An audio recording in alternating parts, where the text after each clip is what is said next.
Hello everyone, and welcome back to another Heartwell dev stream, the live stream series where I continue to develop this adorable Souls-like action RPG with platforming mechanics and a branching narrative. And if you enjoy watching these dev streams, be sure to subscribe to the YouTube channel and boot that bell button to stay notified. Now, of course, it's been a little while because of the holidays and other events, but where we were last leaving off, we had placed a bunch of rattlesnakes and cabrattles in the lower dungeon, and there's still more to be placed down here. But we did discover a bug, also related to the Cobras not having their Z-axis set at the right coordinates. Basically, the Cobras would set to a height of whatever was the highest in the event editor.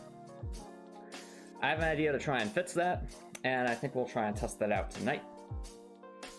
We'll also be trying to identify all the zones where we need to set specific information about the Cobra's pathfinding, because there are multiple paths where it's not just rectangles the Cobras have to navigate.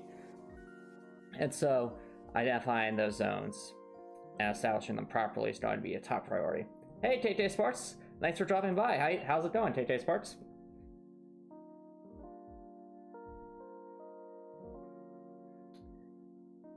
So to start off, identify the bounds of all Cobra locations in the depths of the tutorial dungeon. Hi, Dr. Nicholson. Thanks for dropping by. How's it going? Hey, Sports, I've been doing right. Yeah, nice Christmas. Good. And you've lately had some OCS can serotonin lately. Okay. So how's that going then, KJ Sparks? Are you working on some more of like one of your comics? I think I saw you post an update to one of your comics recently. I disagree, Copper Nicholson, but yeah, that is a subjective opinion. So some people might like the movie better. I personally like the book better. That's just me. Then find the balance of all Cobra locations in the depth section of the tutorial dungeon. Write the following for each type of movements.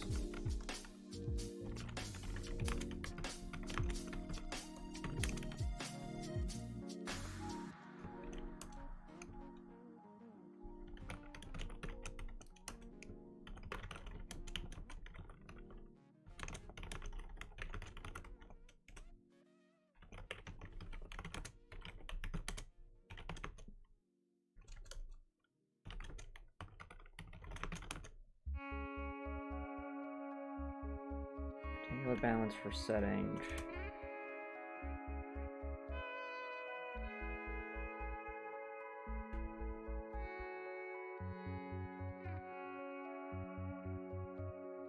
Okay, as far as you sort of had a bit of art block on Legend Warriors comic you mentioned before, backgrounds more exactly. Your stuff was that something trying to work on. Okay, fair enough. And what does one do, KT Sparks, to work on backgrounds? Do you like try coming up with different environments, or is there more to it than that?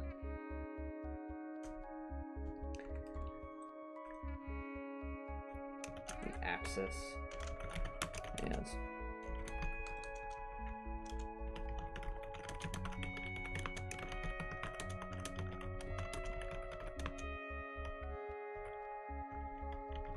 Also, Jake Eagle the Eagle highlight a message. Sup guys, you're here with a special guest. Oh, that's awesome, Jake Eagle the Eagle. First of all, welcome, thanks for dropping by. And second of all, who's your special guest?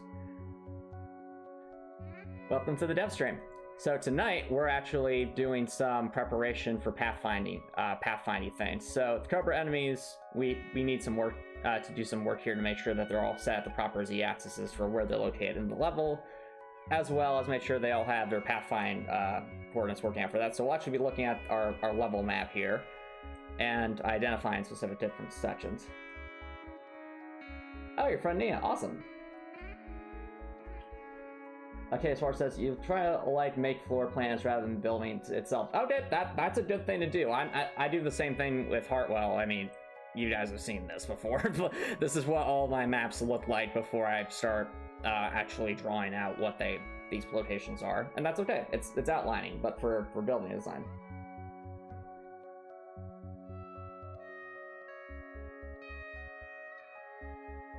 Anywho, so the way we'll be doing this, chat, is I've set up, so we'll be using our dev notes quite a bit. So Cobra locations. We're first going to identify all the Cobra locations by coordinates. We'll say Cobra bounds. Okay. Location of Cobra bounds depths. And this will be in sort of a x1, y1, x2, y2 coordinate section. First obvious one is right over here. The coordinates about 1439, 1778. So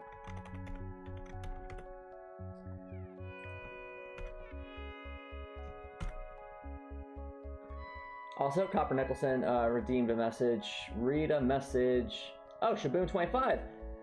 Hello, thanks for dropping by. How's it going? Welcome to the dev stream. Are you J Deedle the Eagle's friend? Also, read a message is Million. Did you know that in terms of human Pokemon companionship, Flareon is objectively the most comfortable? While their maximum temperature is likely too much for most, they are capable of controlling it, so they can set themselves to the perfect temperature for you. They have a lot of fluff, making them incredibly soft to touch, and have very respectable special defense stat of 110, which means that they are very calm and resistant to emotional damage. If you have a bad day, you can vent with hugging it, and it won't mind. Just remember, it might also set you on fire, which makes it all the more fun. Okay, awesome. Sounds good, Shaboom25. I know J Deedle Deedle loves to program and do web development as well as other forms of game development. Are you interested in game design as well? Because the game we're building looks like this. It is a fun little action RPG, Souls-like stuff, platforming mechanics, enemies, and right now we're doing some more preparations to accommodate the level design.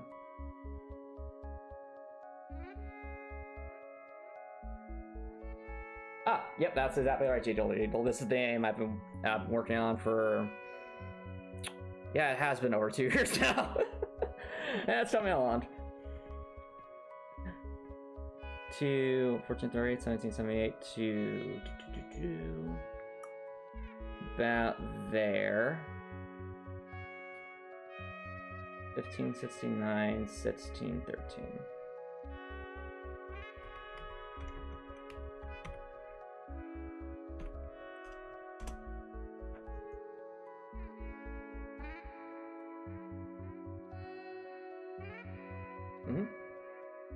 Not as much as he is, but I do find it super interesting. Oh, that's good, Shaboom25. What would you consider the most interesting aspect of game design, at least from what you've seen so far?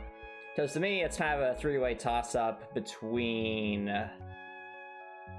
boss battle design, narrative design, and level design. I like all those aspects of game design very, very much. Which should be reflected by the very, very convoluted but interconnected level design of Heartwell's tutorial dungeon. Okay. So for here, we have one node, and it is right there. So 1552, 1760.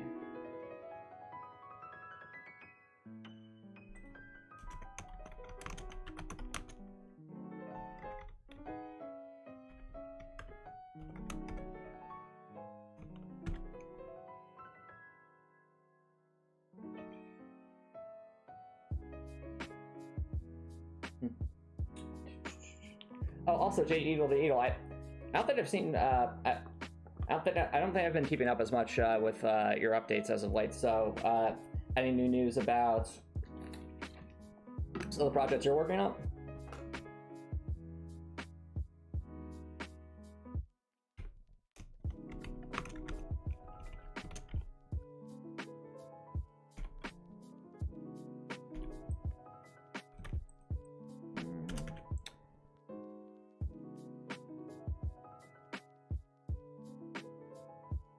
Alright, so this was the first obvious one with the Cobra. However, there are a lot more sections with Cobras, so I'm pretty sure we'll have to go to the tiled map editor to actually find these, since I haven't placed all the Cobras quite yet. We've got...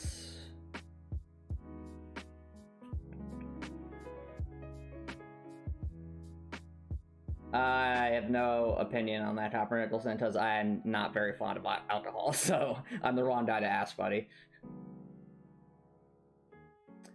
Alright.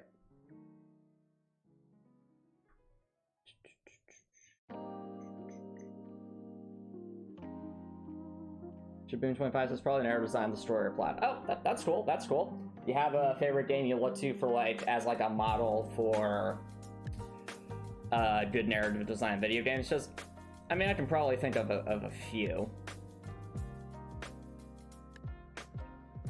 I mean, I love Crosscode Story very much, and I like how quite a bit of the sections connect the gameplay and plot together. I actually think if you want to go for more so like this kind of branching narrative design, I think Fallout New Vegas is one of the best examples. Like, I may not be a big fan of Fallout, but I can definitely recognize the insane amount of work it must have taken to make Fallout New Vegas, to have written Fallout New Vegas' pretty open-ended endings and plots, and make them all feel earned. Because that's the hard thing with, I think, a branching narrative game, is any kind of, it's very easy to let scope get away from you with that, and make it so, like, one ending obviously just feels better than all the others. Or the other endings, some of the endings just feel kind of super lackluster, or like your actions up to that point don't matter, or feel like they don't matter. But with Fallout New Vegas, it feels like every little step towards the final battle and afterwards had some kind of impact, and that's really, really cool to see. Okay, so this section is about, I don't say there, 1967 to 1986.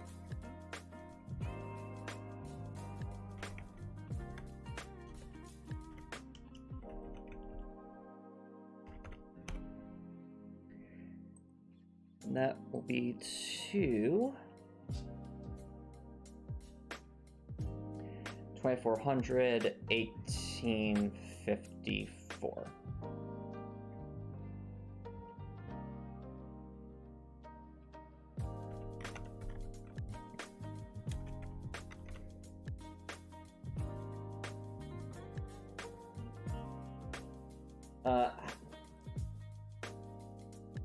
Then people date gender neutrals in Heartwell. So you mean, what is that? I know there's a term for that. I just don't remember the term off the top of my head.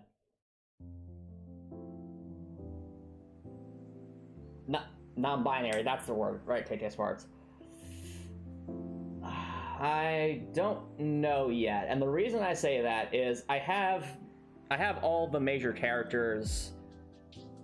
Well, I have at least the notable major characters that the player might interact with, at least detailed at a high level. But some of the specifics for like some of their lore and history aren't fully fleshed out yet.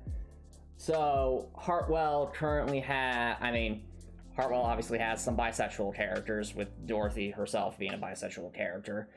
It has, you know, heterosexual characters. It has homosexual characters. There's even a transgender character. I haven't really just thought of non-binary too much. So all I'll say is, if it fits with a particular character, I'll go for it, and if not, I'm not going to force it. Does that make sense, Copper Nicholson? Oh, races, there's a lot. It's racially diverse. So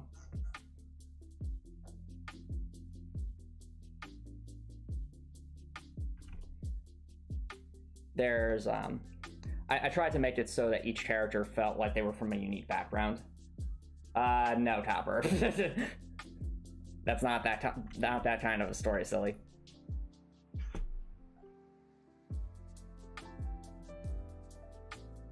Hey, Copper, listen, if you want if you want a game like that, you're more than welcome to make your own game, bud. That's up to you. All right, so let's put one node there, one node there, one node around here.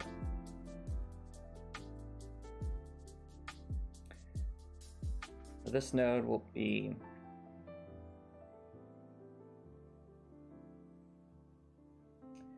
B223 1937.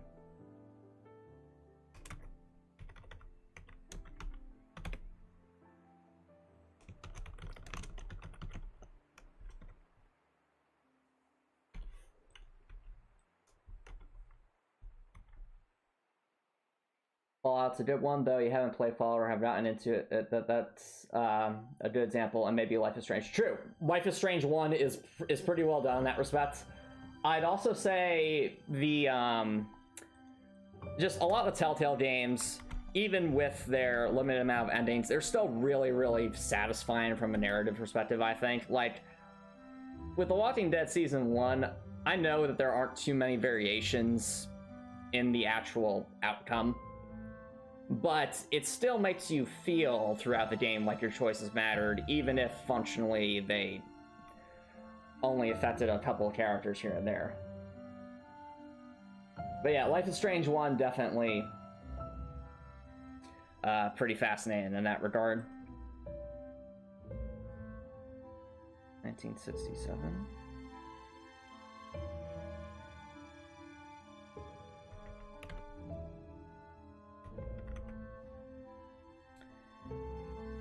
And 22.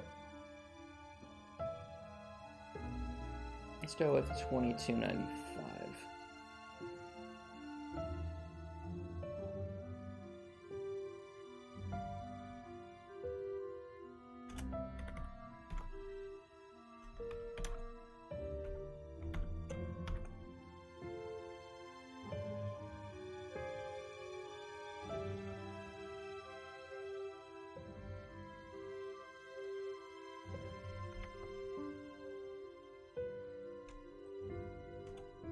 All right.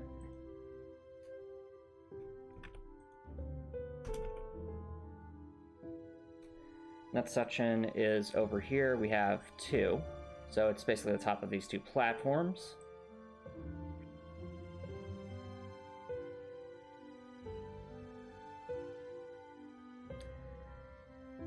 So this is 2012, 1775.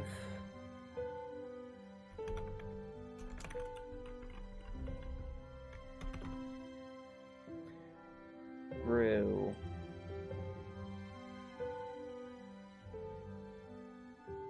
2081, 1938.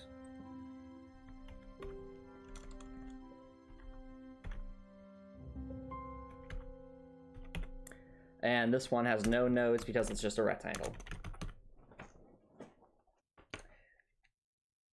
We can also, because of the way the level was designed,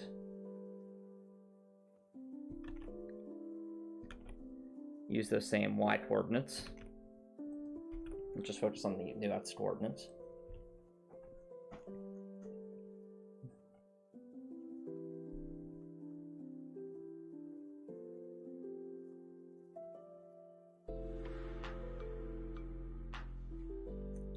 (1851) and 1922.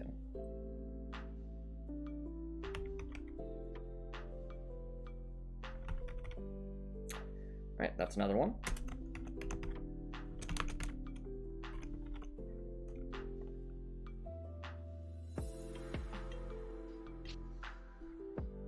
Rio so being a captain is hard. That's why I start here at the Dungeons and Dragons Club to help Class 7 relax. I'm using a homebrew paladin subclass that's called the Oath of Rivalry. It focuses on support and reflecting attacks. My tenets are about celebrating life. And remembering to love with all your strength and conventions. Let your enjoyment shine through to the true world. Hold no prejudice against anyone. Live your truth loud and proud. Above all else, you must always be true to yourself for the real people out there. Katie Sports says, you have to be careful with representing a character being non-binary or any minority group. Really true. Very true. And one of the ways I try to do that is by making sure that a character isn't just, they aren't just defined by their race or religions or things like that. Like as like you've seen characters where it's like they clearly were not written as full-fledged characters. They were just say, oh, this person happens to fall into this particular group, but then they don't get much development beyond that. Basically, okay, so when I approach writing the characters for Heartwell, my mindset is the character itself comes first and everything in terms of where they fit in the world and what they're trying to accomplish, what their goals and dreams are. Everything else is secondary. So, and those secondary things have to match who the character is fundamentally.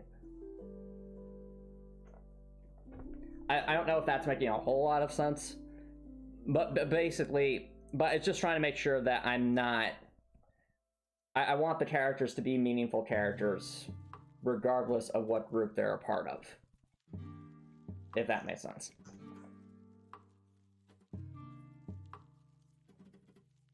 I'm probably explaining this very poorly, but at the same time, I'm also trying to be careful not to go into spoiler territory. That's why I'm being so careful with what I'm saying. Okay, so we did that. The other one also has no nodes.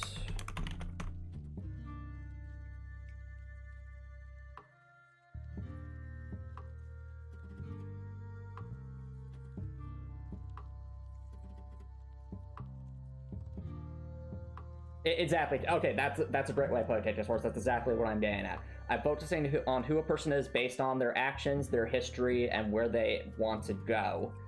And any representation thing it needs to match that. So I'm not going to, like, for example, so to use something that's non-spoilery, I've already said before that Dorothy Heartwell is on the autistic spectrum, and that directly ties into who she is as a person. It's not just, oh, she's on the autistic spectrum for the sake of representation. No, it was very, very deliberate and complements who Dorothy is as a character.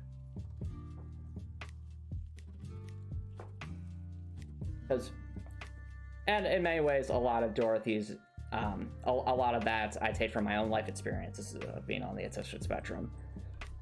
So at least with Dorothy, I feel like I can really speak to that pretty well. All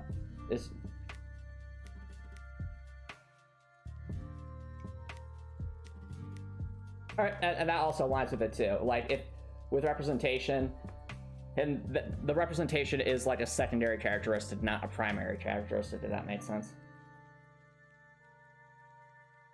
I know, but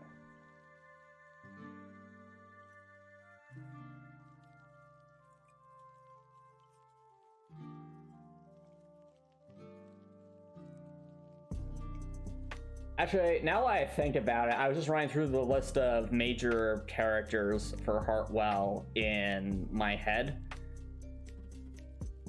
and what was I going to say? Well, I guess that's not completely true depending on how you see that one character, so never mind.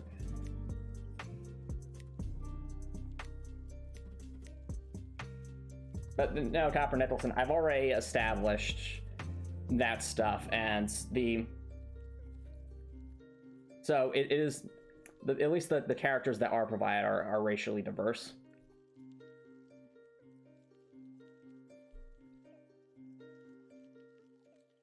Because the world's actually, quite vast.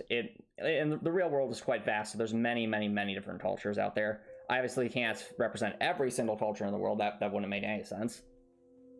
But I can at least try to have a at least reasonably diverse main cast in terms of what's there. Anyway. 17, 23, 21, 55.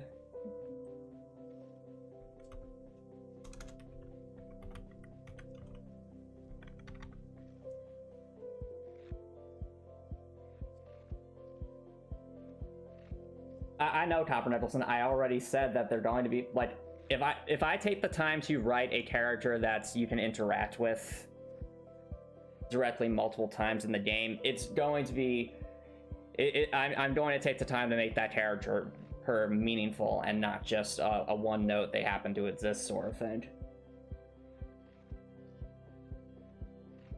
Yep, and I think I'll be able to accomplish that, Copper Nicholson. And like these are going to be like the foundation is these need to be strong. These need to be well written characters. That's the foundation. The representation is just an additional detail. It's not like the main driving thing. 1985, 2292.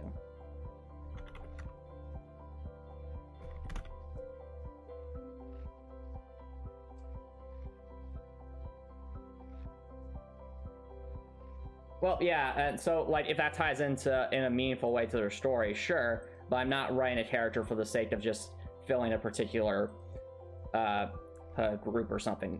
I'm writing the character first, and everything else comes second. Much like how with my level design, again, function first, everything else comes second.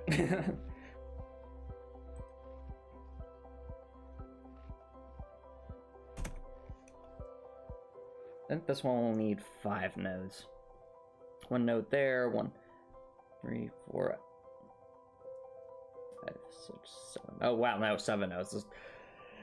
This path is a little complicated.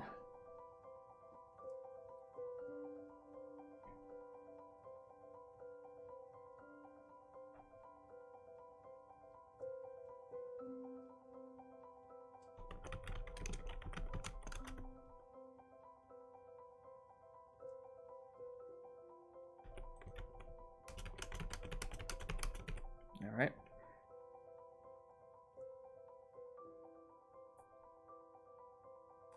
$1974, $21.75.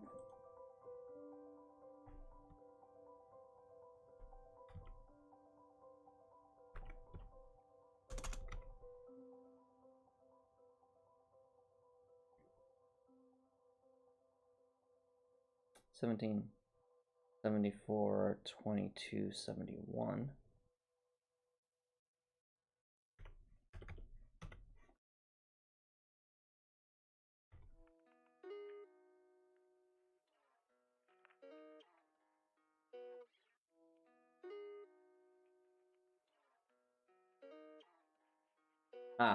Well, Copper Nicholson, I mean, wouldn't that have been stated on the the website selling the game that it was single player? I mean, you can still enjoy the game in single player, but I understand that your disappointment in wanting to have a co-op game.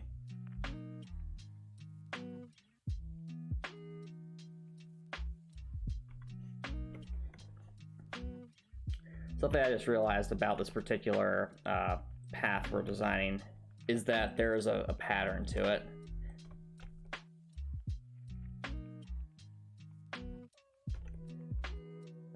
$21.75, $22.71, $22.71, $22.75, yada yada yada. There we go. So we just need the X coordinates now.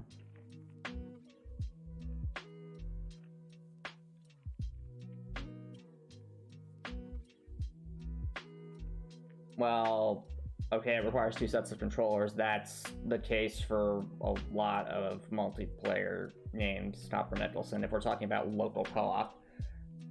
So I fail to see the problem unless you're playing on PC.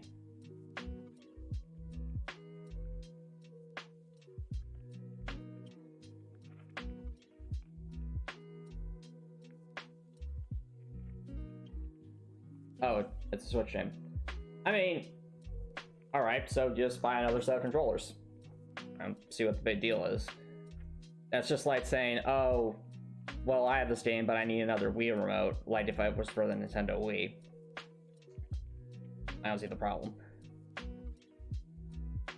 Like, don't they sell the controllers independently? This is coming from someone who doesn't have a Switch, so I don't know the full. It's not the console.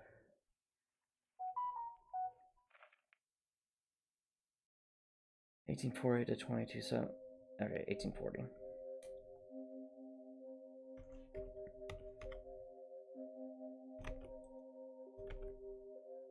This also, this sounds fun. Like that.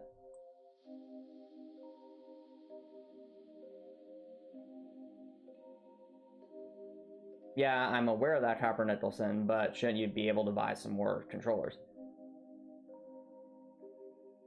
Okay, Source says, so I thought of your points and reminded you of how you came up with your characters as how they would fit in the Legend Warriors universe. You bit them because you want to introduce different arcs, so you don't just focus on the crossover fansword aspects and wanting to have said crossover aspect interact rather than just I see. Well said, KJ. Sparks well said, and that's a good way to go about it. Again, making them feel like actual characters that go through their own arcs. That's definitely important too.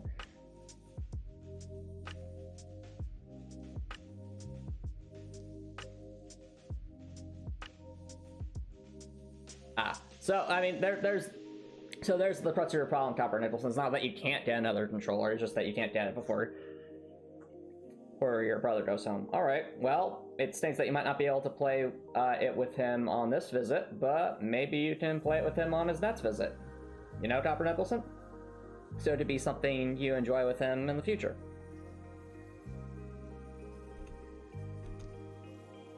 And plus, it can also be a good justification for you to get a second set of controllers so that you're never caught off guard from that again moving forward. You know?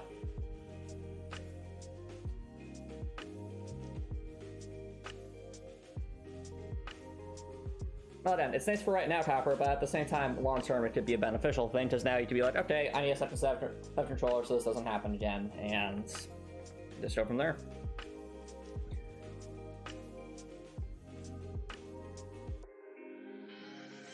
$1904, I think we'll do.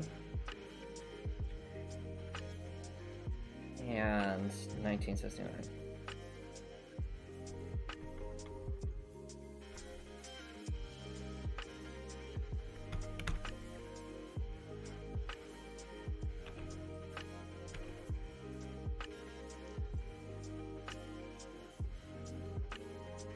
Alright, well, it's your choice, Copper Nicholson, but remember, if the goal is to play with multiple players, then you'll probably want an extra set of controllers. But if you're fine playing single player, then enjoy the single player.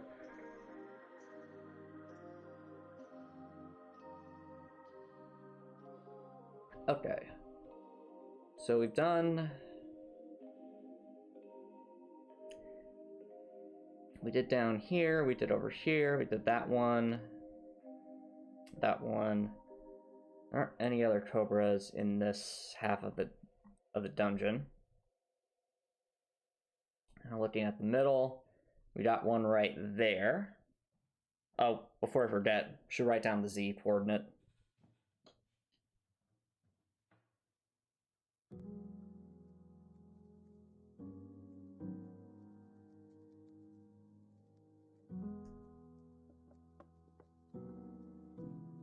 Close that window.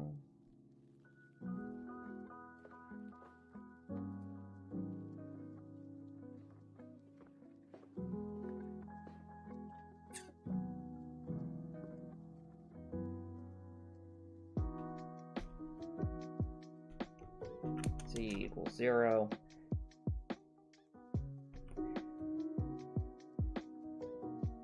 Pretty sure all the others were Z equals 2. 1, 2, 3, 4. Yeah.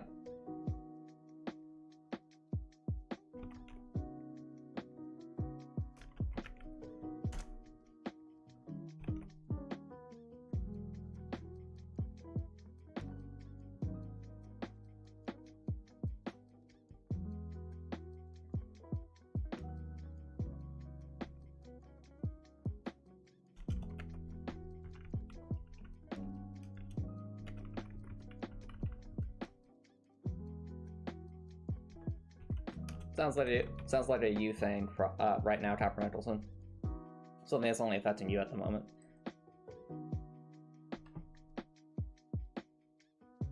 Alright, so there's Z equals 2.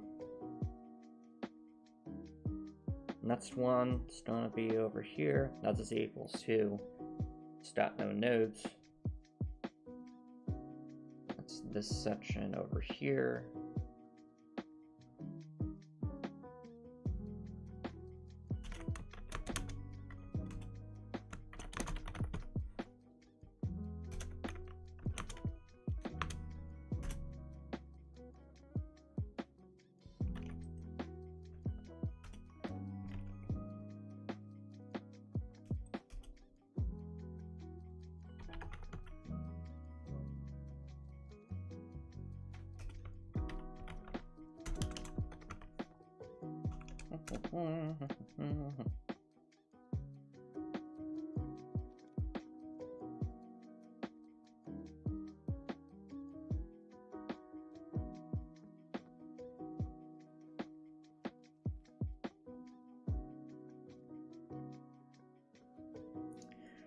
$25.89, $17.08.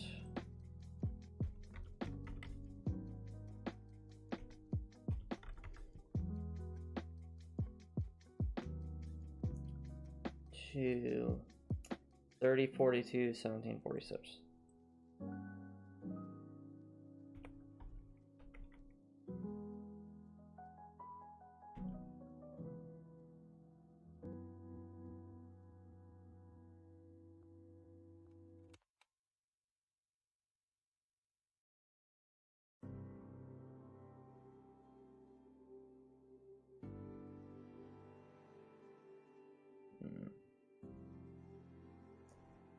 Also, this one sounds good.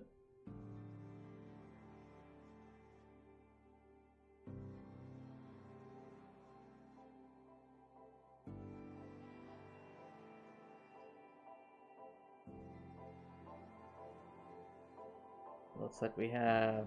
I think we can do the middle section real quick just to identify things. We have 3 Cobras over here at a Z equals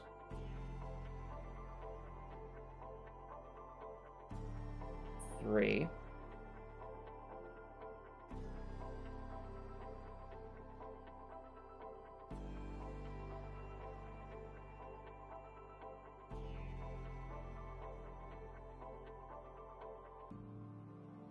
Ah, fair enough, KK Sparks. Go ahead, go ahead.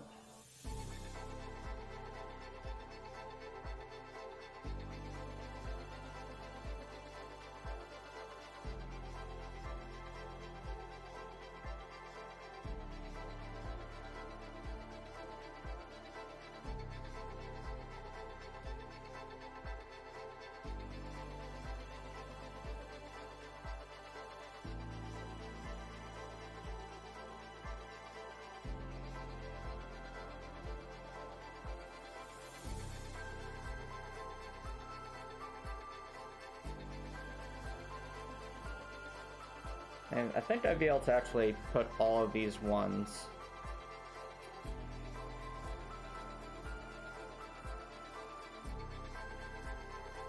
into the same category.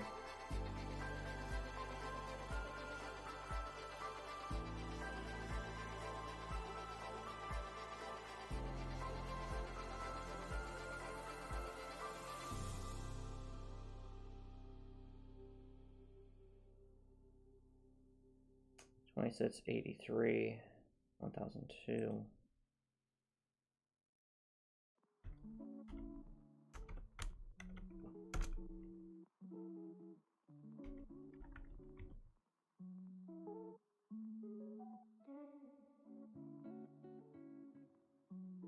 $28.54, 1205.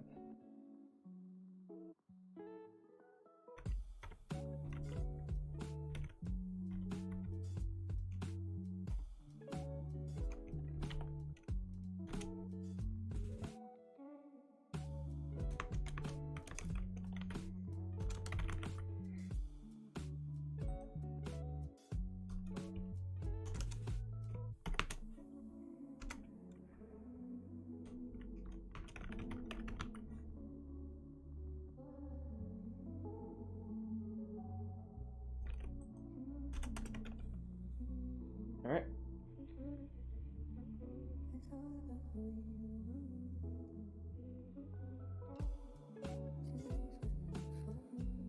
Helping a team return their world to safety will help Lacey learn she doesn't have to work alone. Ah, there you go, Chase. As far as that makes sense.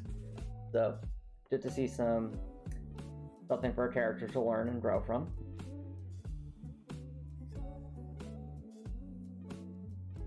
Also, Copper, you really gotta learn when a joke's done far enough, buddy. I think your joke's done far enough there, dude.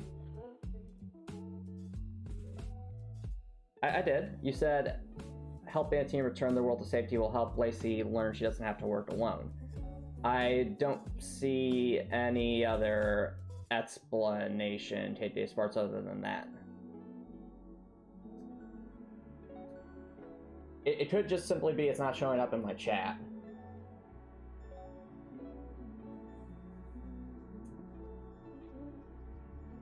If you want to repost it, feel free to.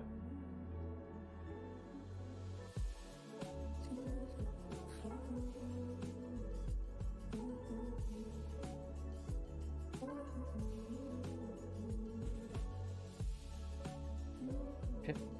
So the next one.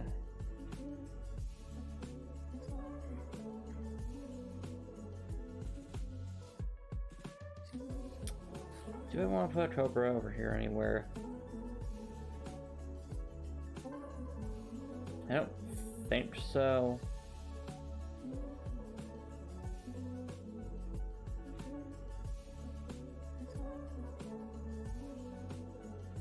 Katie Swart says, Lacey Bayou is a character that you want to design to be as pretty, but also geeky and nerdy in design. She has a case of anxiety that's about the same as Katie, who is the main character.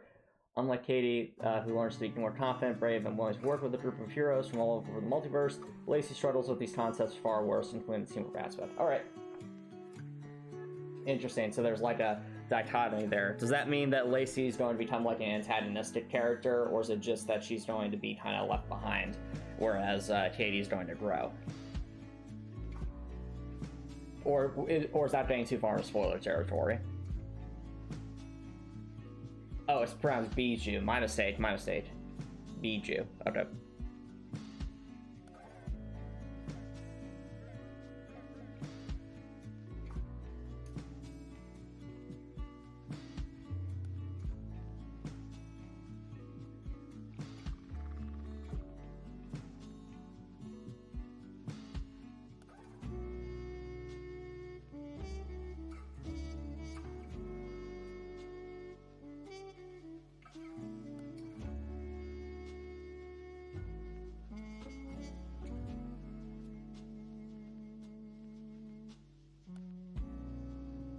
Oh, calling name seems cool. Bijou is French for jewel, and Lacey is coming from lace, so it's a jewel lace. I see. Or a lace jewel.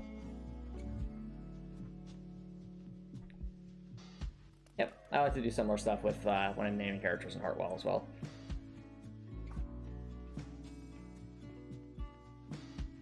Try to make the name symbolically mean something. If the player decides to research that. Alright, so no more over here. Let's move over to the right. Switching over here.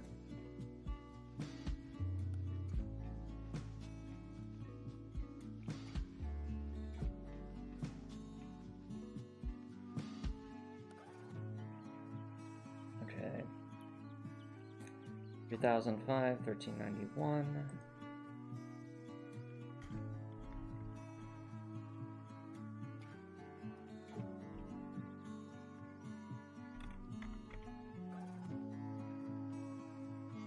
Two. 32, 34, 15, 23.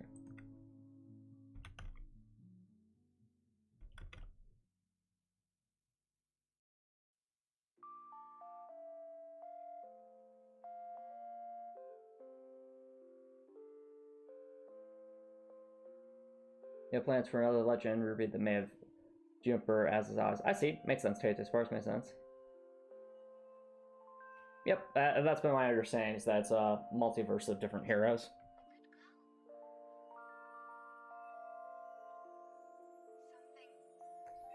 Equals 0, and this will have 3 nodes.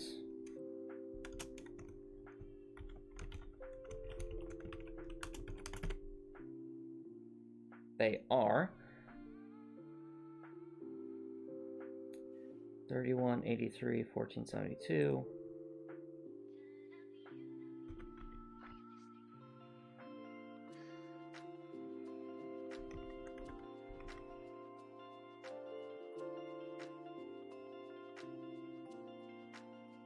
One eight three 1504.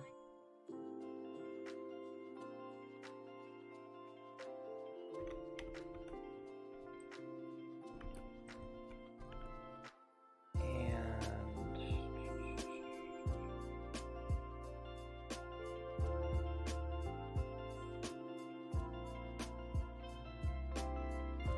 3112. 1504.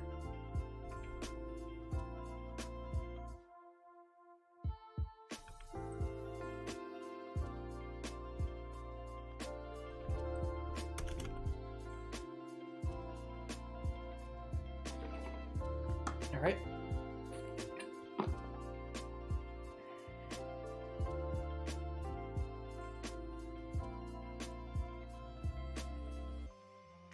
Next we have this section over here. Oh boy. Oh dear, I'm looking at this section right now. It does not look conducive to the current level design principles.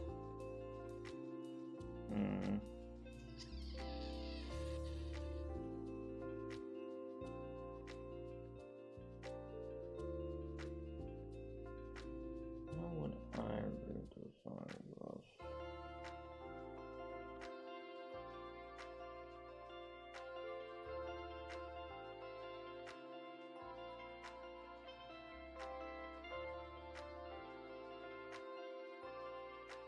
I see teaching sports. I see. Her name present to fit with the soul leader aspect. Okay.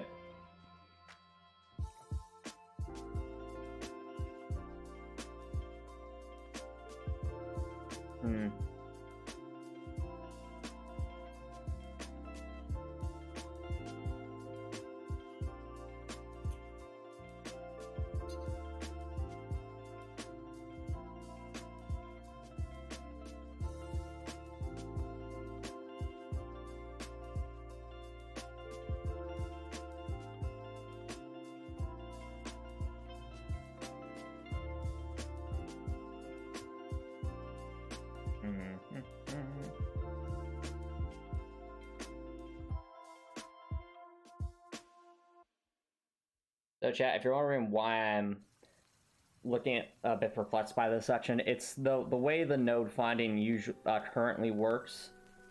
It's best to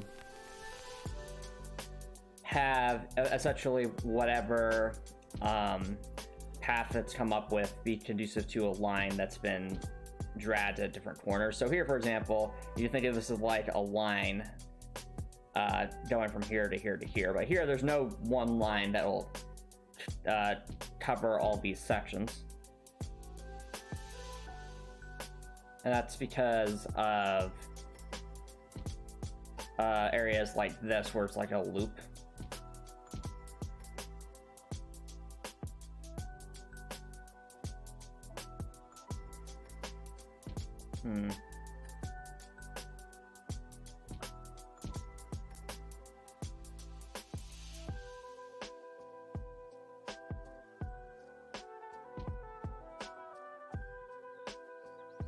Over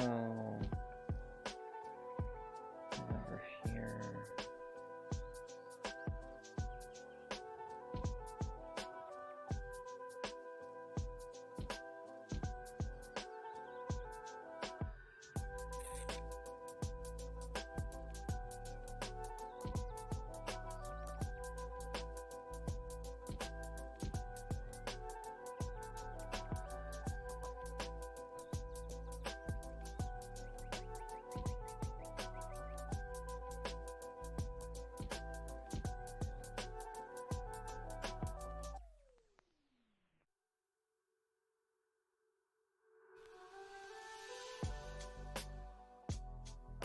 Alright, let's actually mess around with this section for a little bit. I need to make sure that we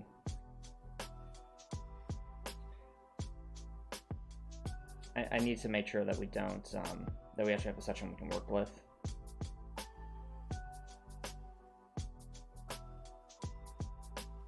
So what I'm thinking, chat, to fit better with our current level design principles,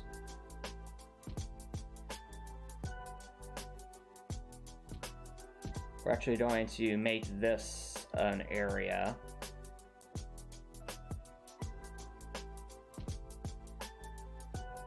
And do that. Then we'll close off this wall here.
The FTA sources areas where you spawn go into a loop. Yeah, so the problem with the pathfinding system as it is currently is, and this isn't a problem with, this is not a problem for like bosses, but more so for like normal enemies. To actually pathfind a section like this would require a bit more thought than the current system entails.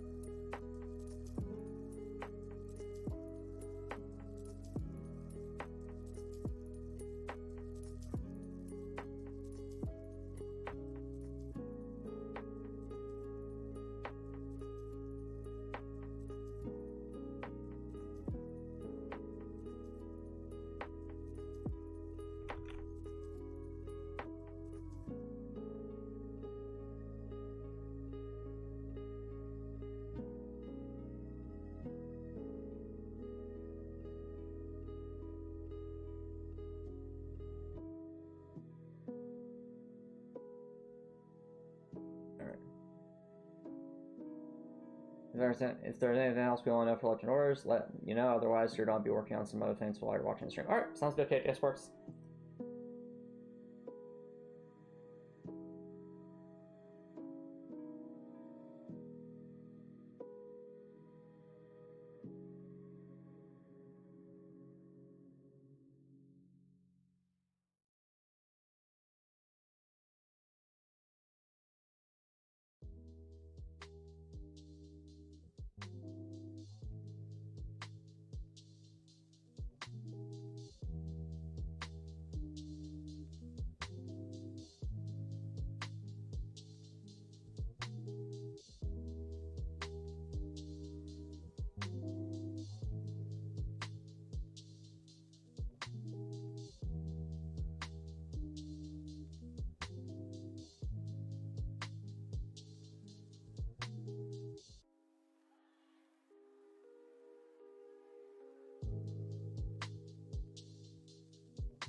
All right.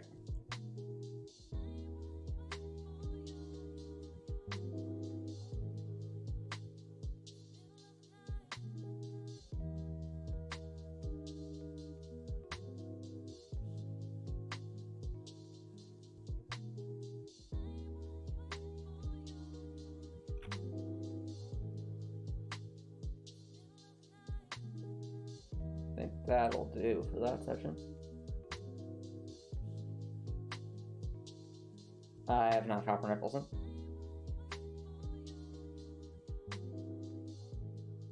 Yeah, if we set this up like this, then this gives us actually a path.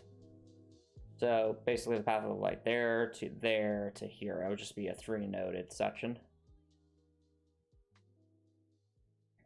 for the Cobra.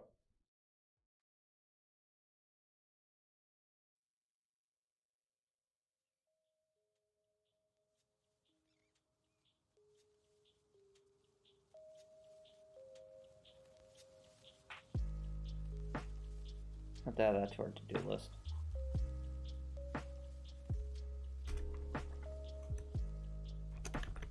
Updates, tile map sections.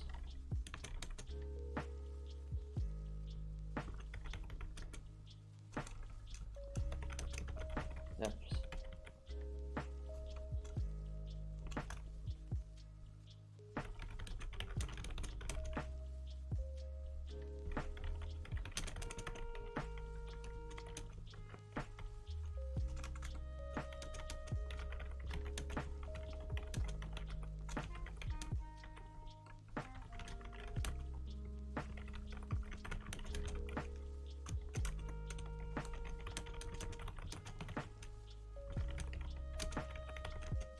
Entering.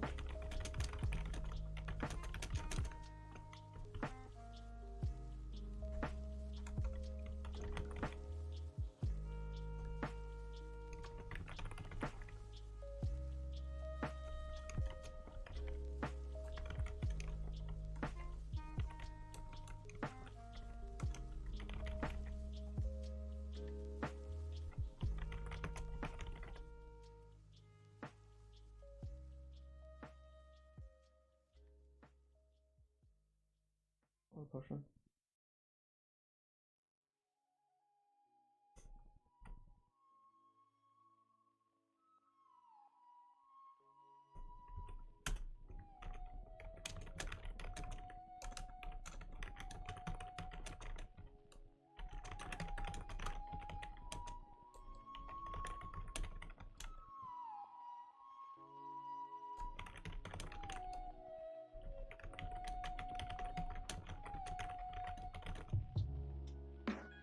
Adjust the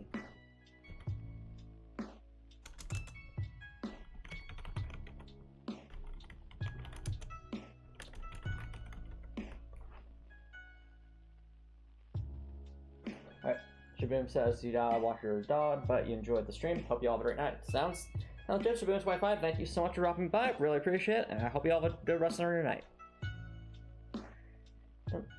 Enjoy the walk.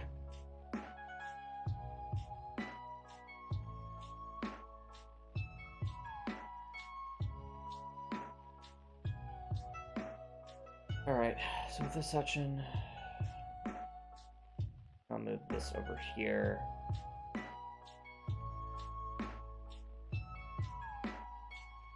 Slightly higher.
Okay. That'll solve that section, at least for functionally. We'll still need to update the tile map, though.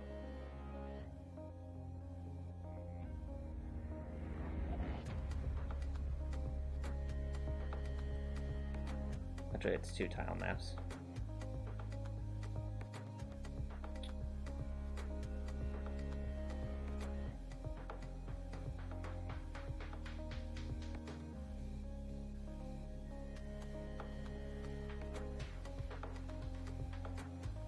Actually, I might be able to just update it from here.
Alright, have fun with that, Copper.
Alright. I think that is functionally identical to what we have here.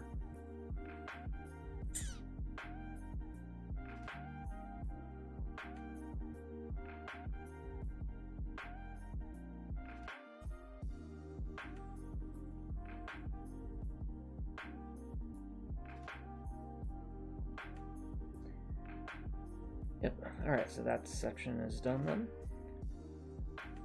That rail mapping is done.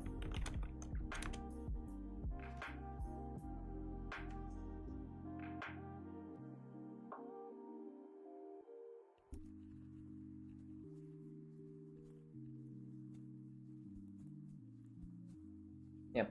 I do find this to be one of the more fascinating parts of game design. Is once I've gotten to the building stage, it's definitely made me rethink of how I'll plan future levels, because now when I'm planning future like little sections of enemies, I'll want to make sure that I'm accounting for things like pathfinding and stuff to that extent. But I think this will be a good place for us to take our first break, chat, so don't worry, guys. I will be right back.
Alright, chat. Welcome back, everybody.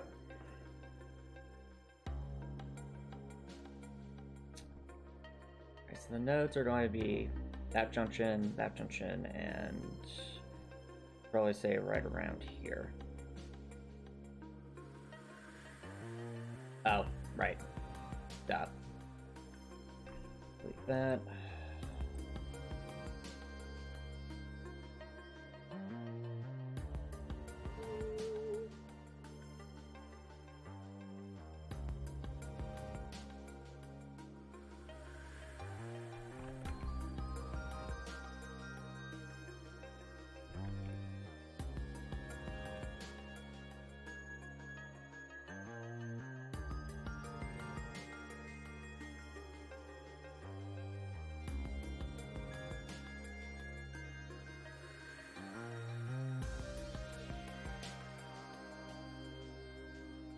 That's better.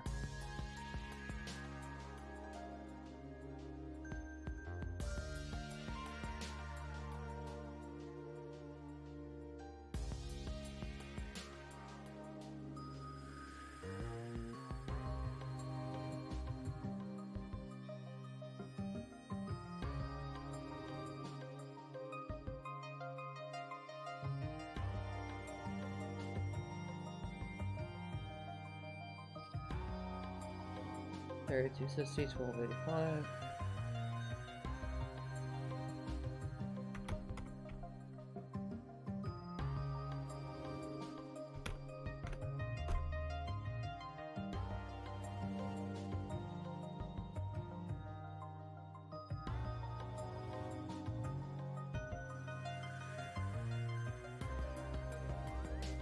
Well, it's a shame, Copper Nicholson, because Gotham Knights, I don't think, had the development time it needed to flesh out its scope enough to be a worthy follow-up to the other Arkham games. 3463, 1606.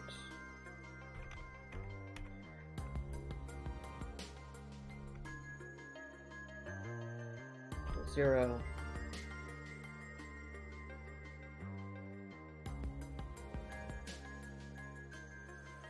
There are 3 nodes.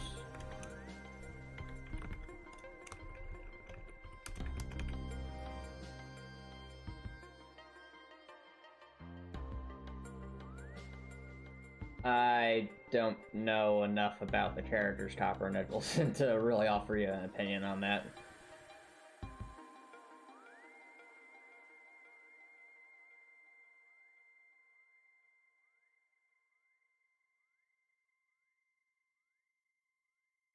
To 80, 14, 50. 3280, 14, 56.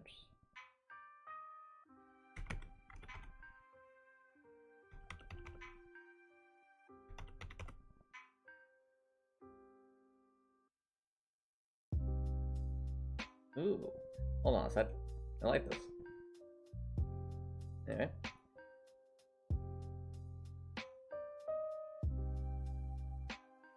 Copper Nicholson, I enjoyed the Batman Arkham games, and that's those what I play in those games is about all I know about the lore of Batman, just in general. That and the Dark Knight trilogy.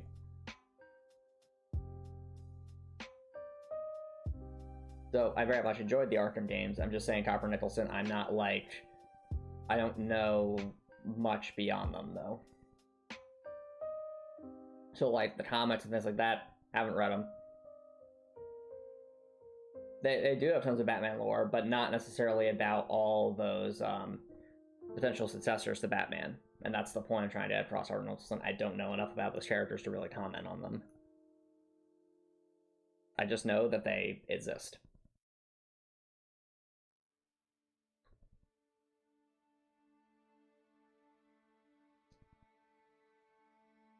$33, $43.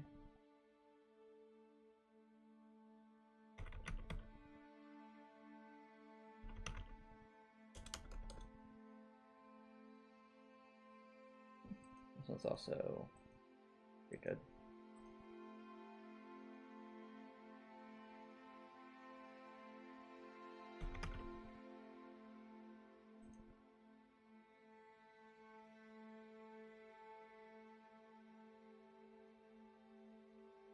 1587.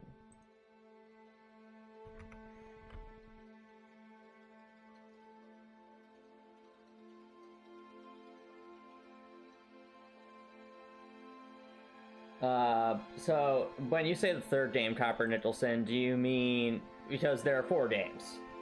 Are you? Arkham Origins is the only Batman Arkham game I have not played. So if Jason Todd is from Arkham Origins, then I would not know. Now, if Jason Todd is referring to the character from Arkham Knight, then my response is I found Arkham Knight's boss battles to be pretty lacking and thus didn't pay as much attention. Okay, so that's Arkham Knight. Okay. In that case, then that's one character, Copper Nicholson, and all I know is like that dark side that we saw. So, again, not enough about all the 4 characters you're bringing up for me to really comment on them.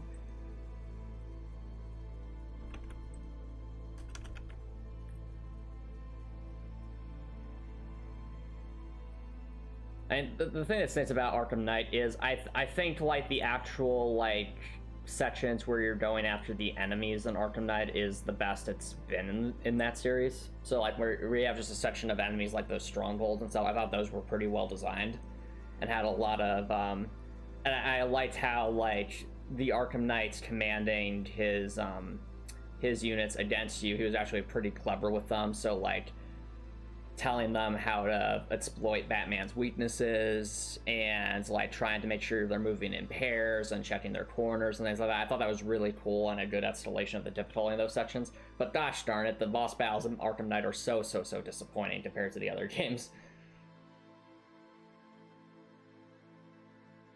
Well, I didn't play the DLC missions, Copper Nicholson. I only played the base game.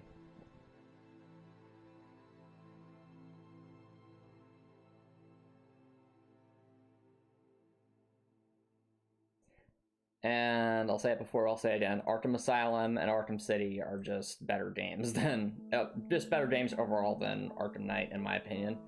Because while Arkham Knight has some really cool concepts, I feel like the really, you know, the step back they have in boss battles really holds that game back.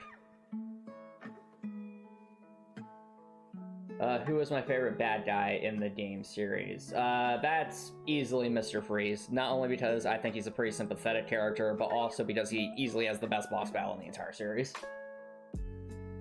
Like, the Mr. Freeze boss battle in Arkham Knight is held up as, like, the gold standard for that kind of, of the boss battles in that series.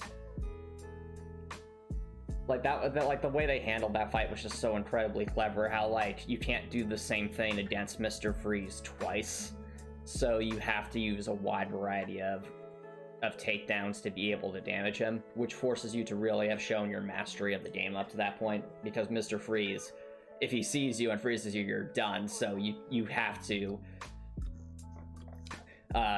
so it keeps you very wary and very on your toes, and you can't just hide somewhere forever. He'll eventually find you. So it's like, it's a really well designed boss battle.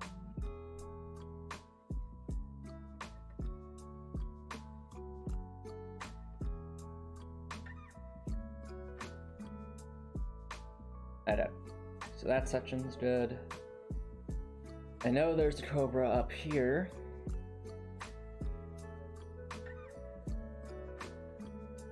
Race 355.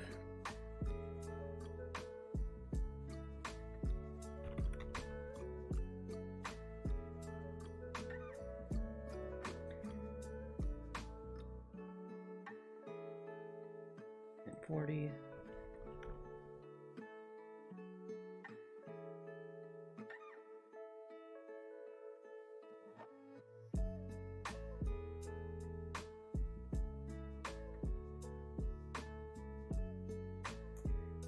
3522 1011.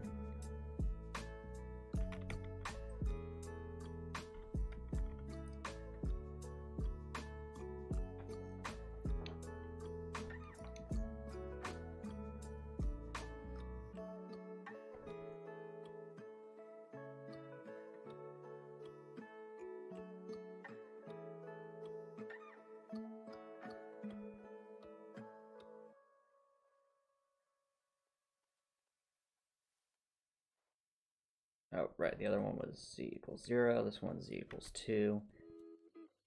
It has 4 nodes.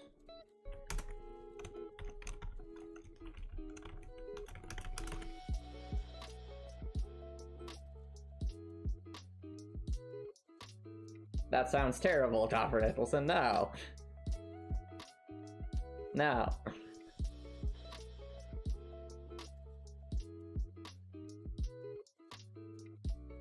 Very 3766.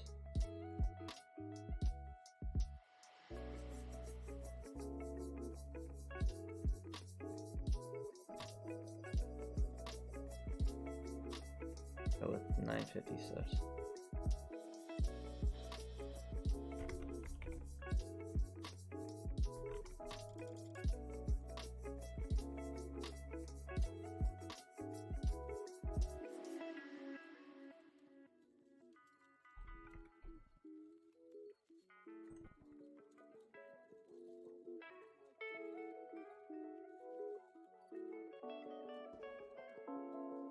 $34.39.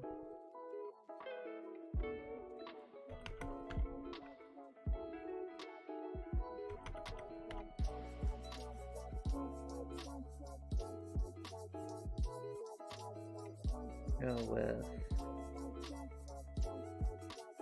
992.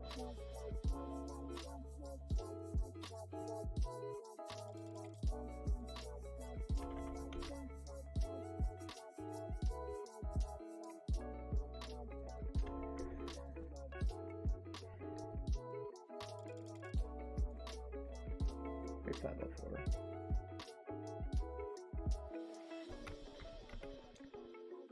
Okie doke.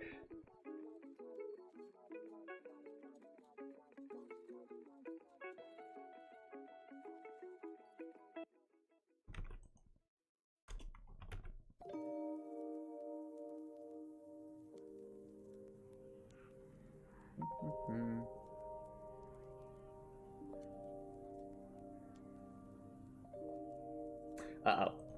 I just looked at the map and that's no longer... There's a blind spot there.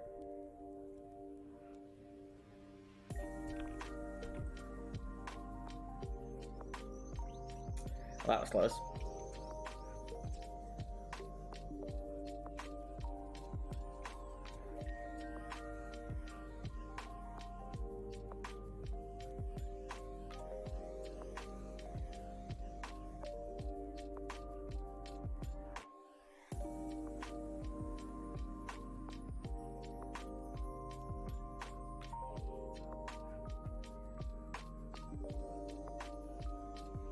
Its Cobras are over here.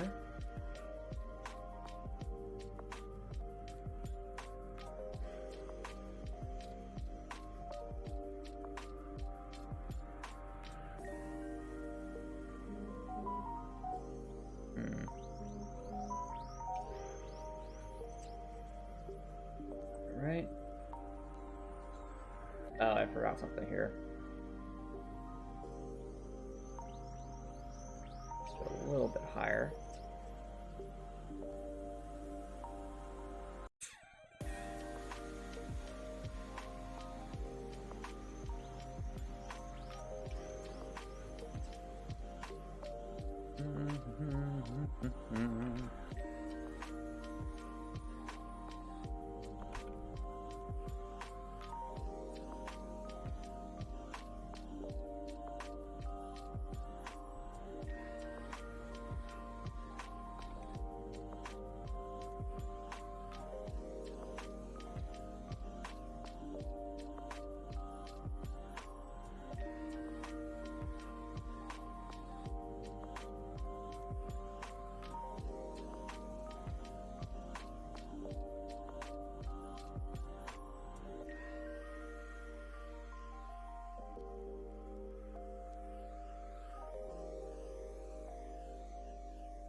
I think you stop, Dr. Nicholson. The joke's old, bud.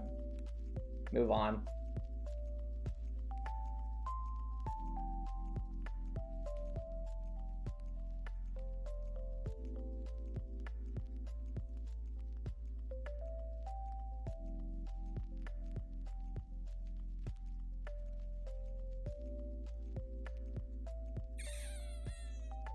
Alright.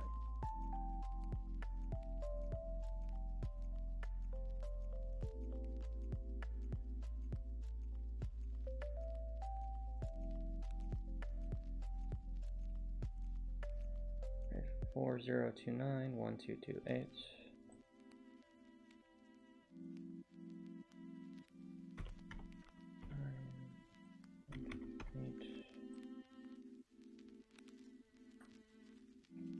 Four one sets 2, 1 3 sets 2.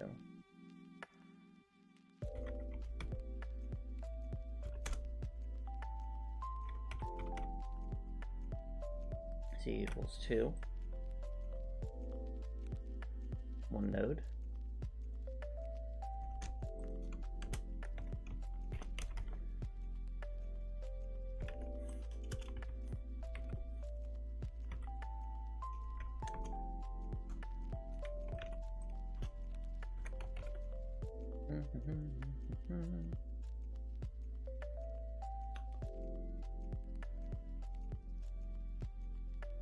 One node will be at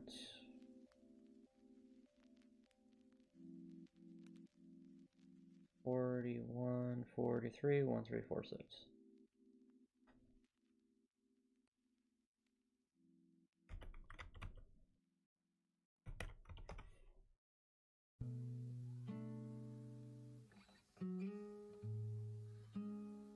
Wow. 4 3 1 8 1 2 6 1.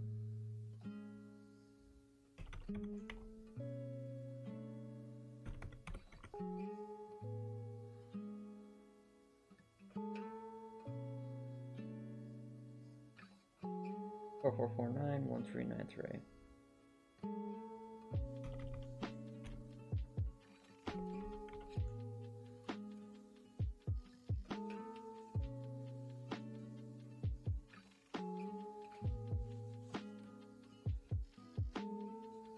Node is at 4431 1378.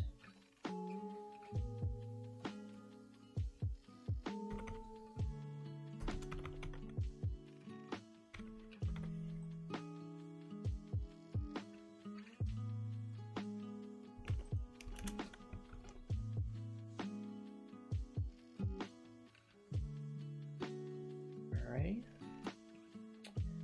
Next.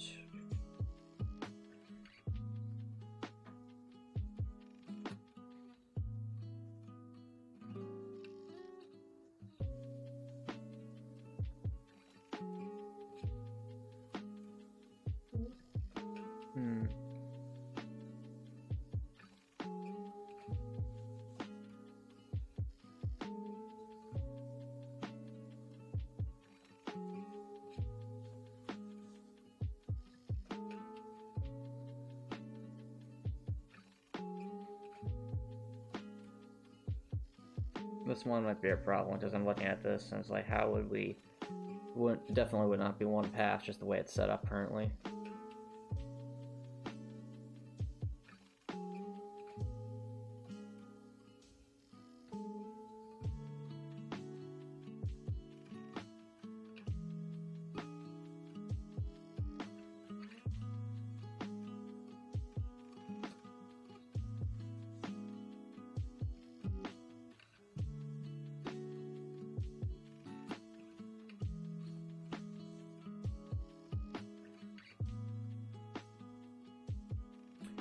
I mean, one option would just be to move these walls a bit closer.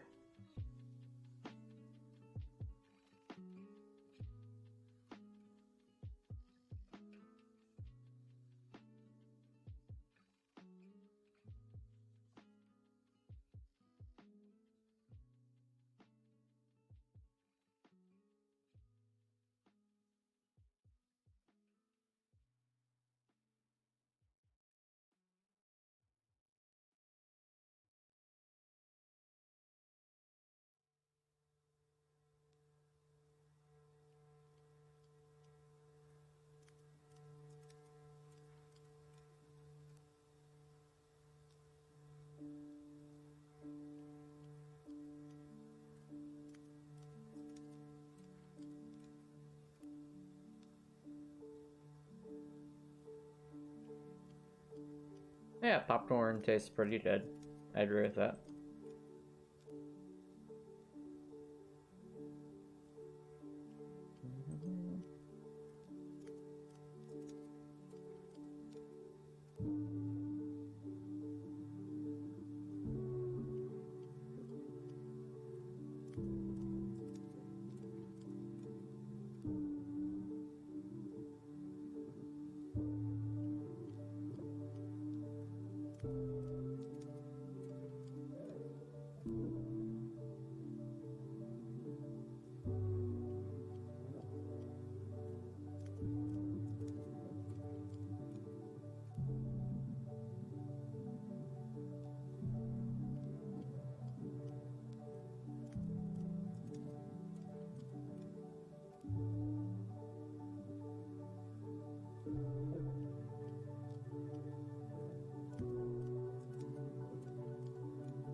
That's very nice.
Oh, on.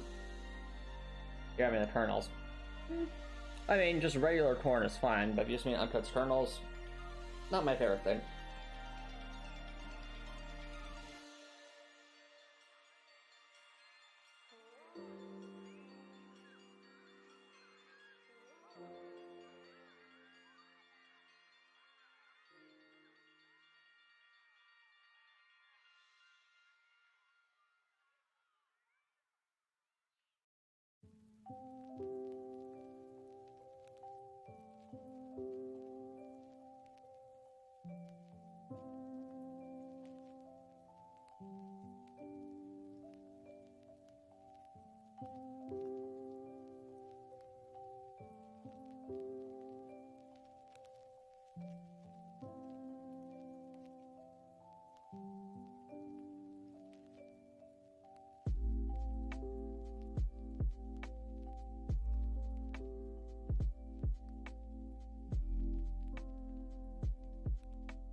Oh yeah, how'd that talk with the career counselor go, Copper Nicholson?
Well, I'm glad you had a productive discussion, Copper Nicholson.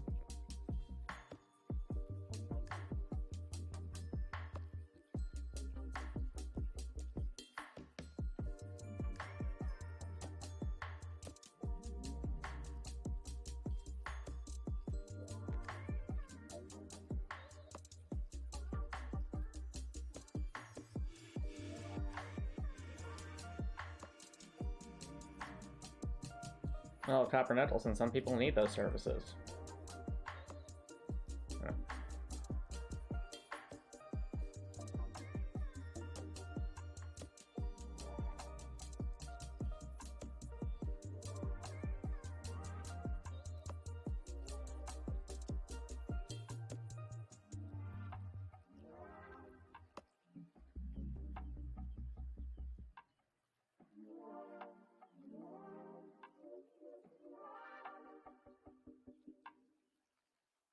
No, Copper Nicholson, the important thing is that you had productive discussion.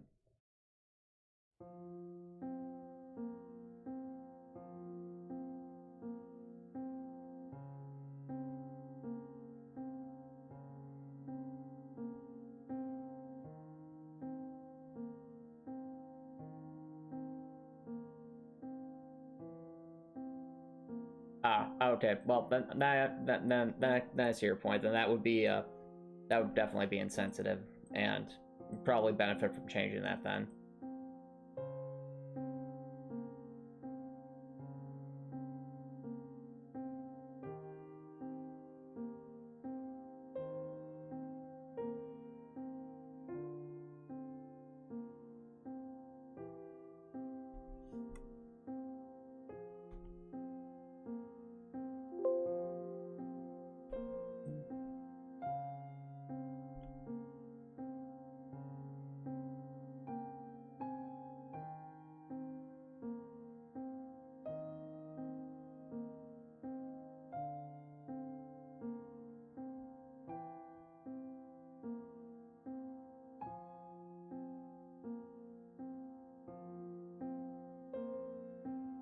So this one sounds pretty good too.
Copper Nicholson, I'm agreeing with you. It would make sense to change it if it's a slur.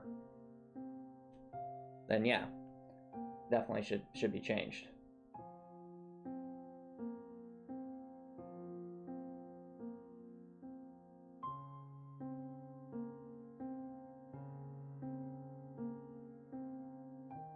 I mean, did you not hear me the first time, Copper Nicholson?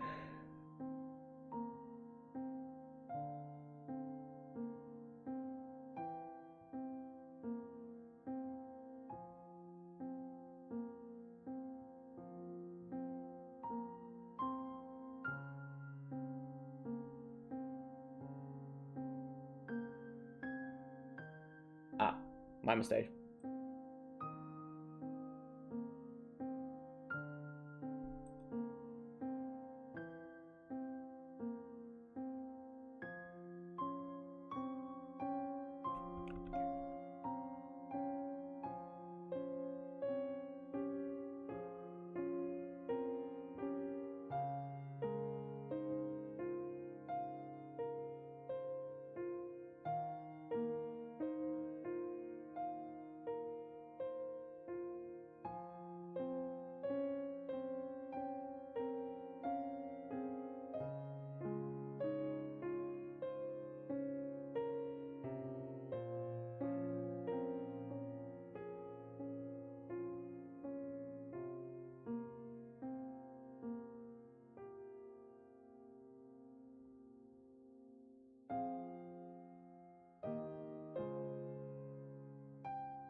Yep. I don't know what the song is called, but I really liked it. Yeah. Anyway, that's an aside.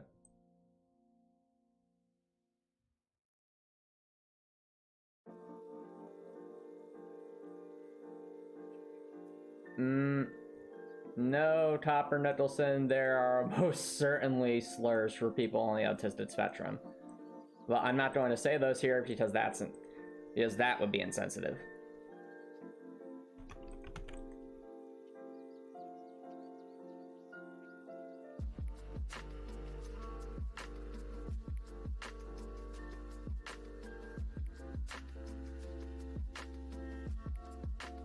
Copper Nicholson, I literally brought that up earlier in the stream.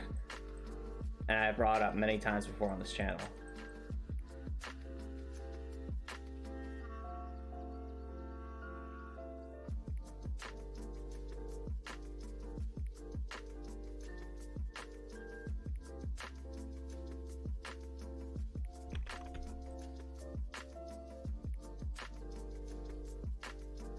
All right, there we go.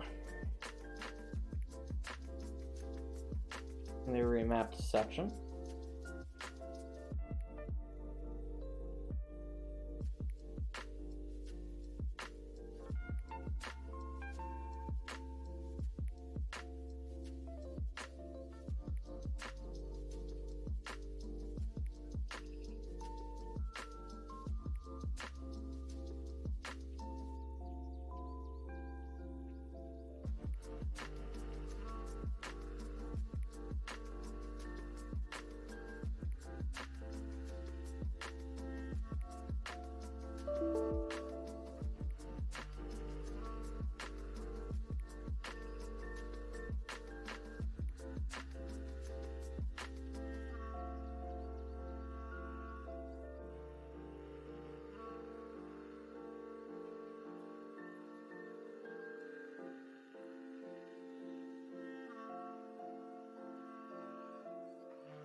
I see. What kind of dinner are you preparing with the rice topper, or are you just working on the rice?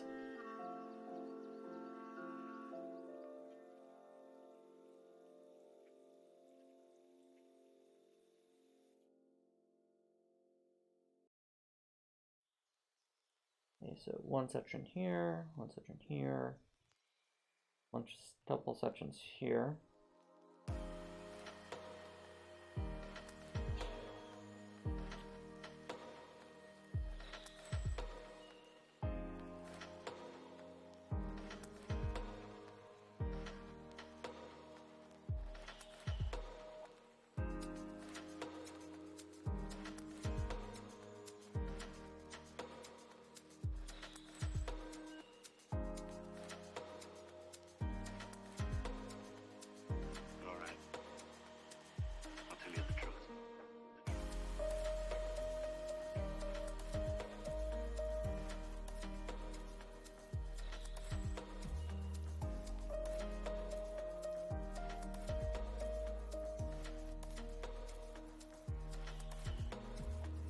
This rise has to be thrown out of loss before dating. Fair enough, Top Nicholson, fair enough.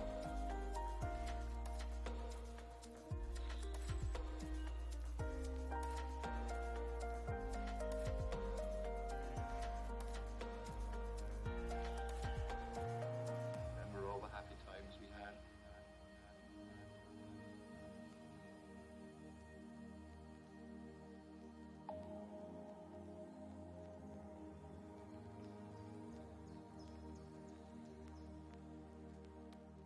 Very much alike.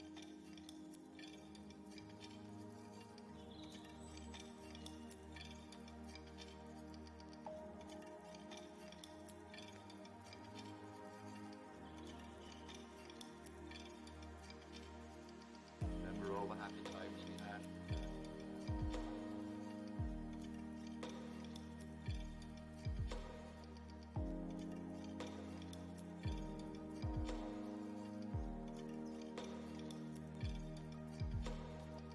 Very much alike. 41, 28, 571.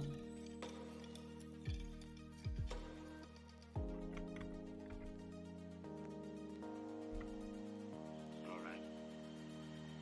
I'll tell you the truth.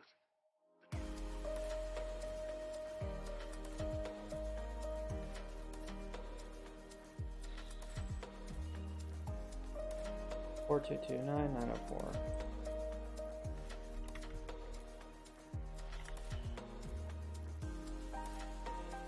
T is equal to 2.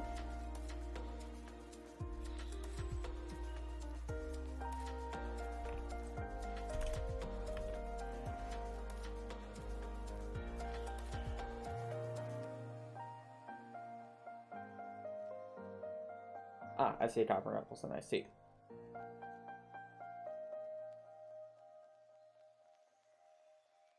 One, two, three, four, five. Okay.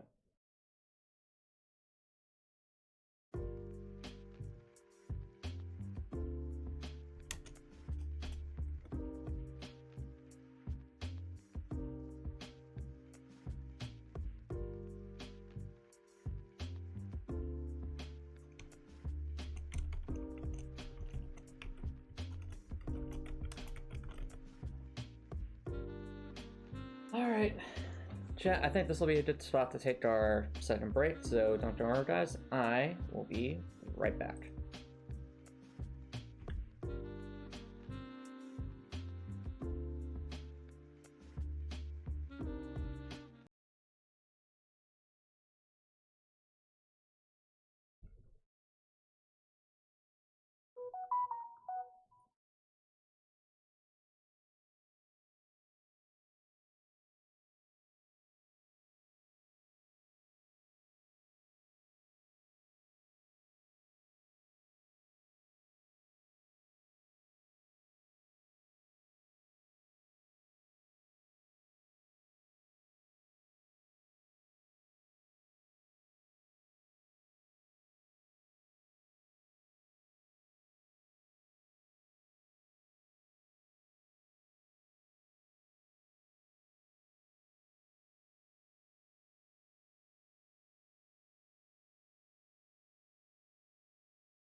Alrighty, chat. Welcome back, everybody.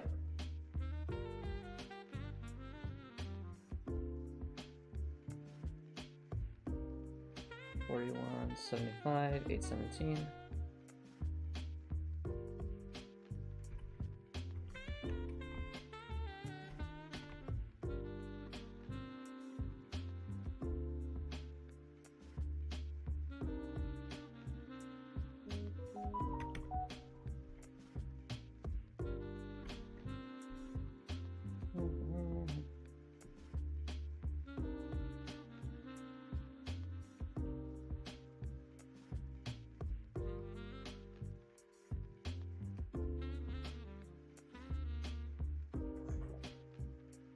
R208, 817.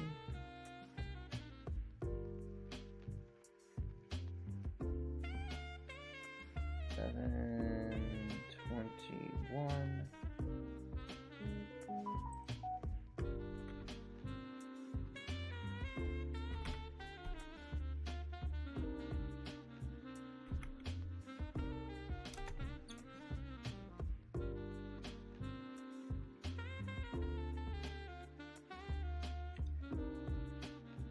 Have I ever eaten free food? I mean, I've ever gotten like free samples or things like that.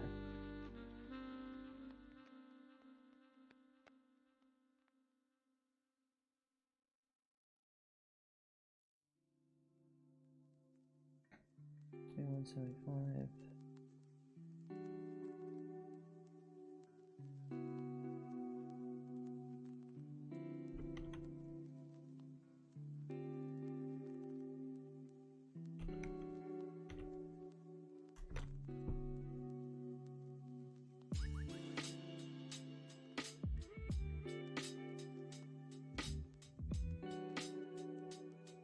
$592.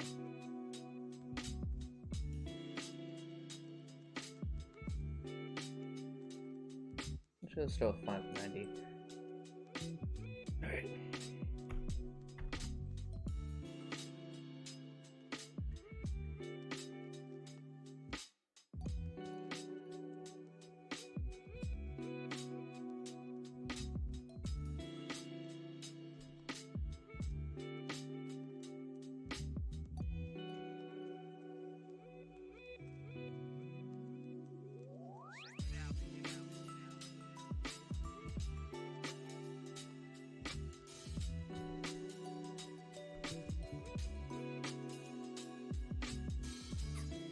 Oh, hey, Raptor, thanks for dropping by. How's it going? No worries, Raptor. I have to imagine you've been quite busy. No worries.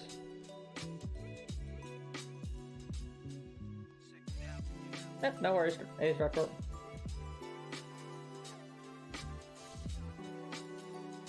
Yeah, so productive day at work. I'm glad too, Raptor. Glad you had a productive day. Oh, you also mentioned you were playing with friends. What were you playing?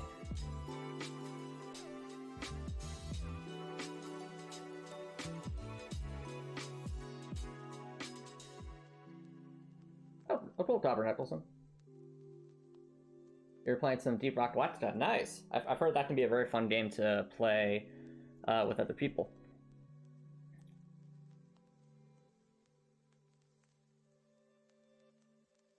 Around 604. Okay. Throw it's the simple co-op mining style. Yeah, that's really charming. Yep, I've heard of it. And what we're doing, Drakor, is we're identifying all the zones that we'll need to create for the node finding algorithm for different Cobras. And it's been quite an adventure, as you can see, because I mean, all these numbers we've had to get just by checking the editor and things like that. And we've even had to adjust some of the level sections a little bit now that we've have a better understanding of how our new node find system works. So, for example, this area around here, there used to be a whole other path here. I actually had to cut this off because if we want to use the node finding algorithm as written, basically you need to have like a straight line. Oh, sorry, just like you need to be able to draw all the nodes within a line to be able to make it work cohesively without having like a weird situation where the Cobra goes to like further away from the player. So that required removing this side path over here, and it also required actually moving this wall downward. So there wasn't a path above the top here.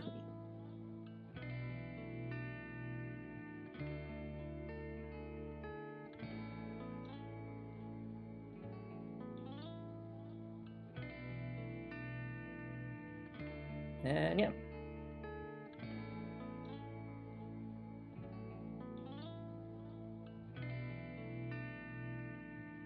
Anyway, that's mostly what we've been up to.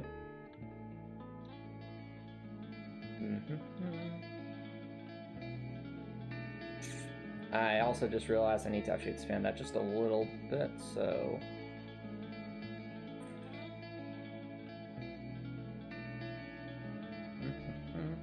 This one's actually going to be...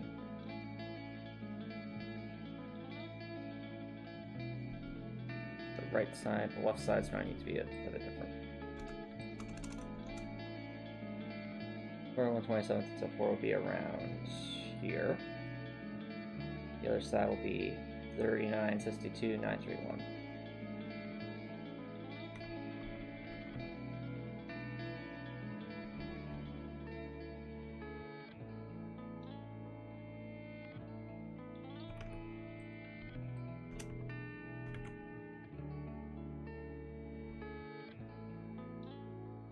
So, Gregor, anything you can say about your productive day at work? Were the is it just being able to get down a step, make some significant progress on a project, or is there more to it than that? For me, I've just been enjoying a nice little winter vacation.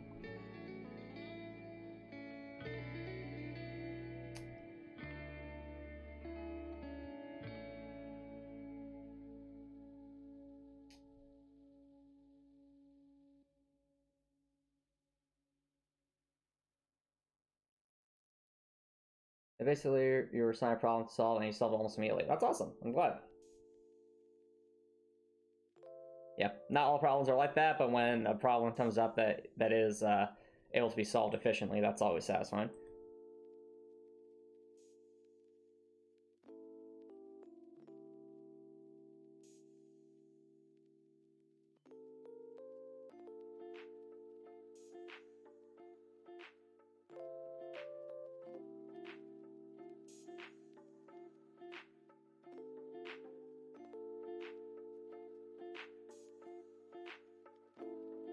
So the tricky thing about this section is I need to actually keep the coordinates contained so that we don't accidentally have a Cobra going too far off.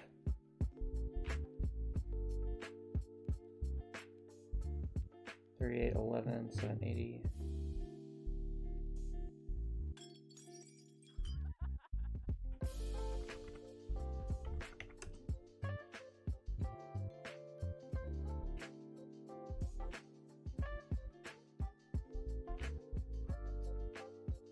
Oh, almost forgot the notes for the previous one. There'll be 1, 2, 3, 4, 5 notes.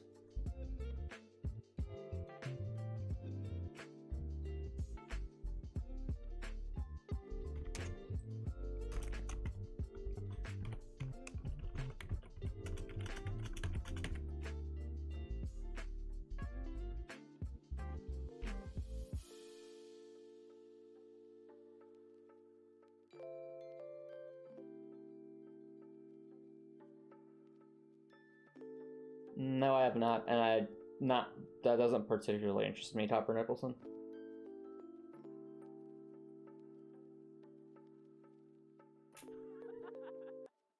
All right.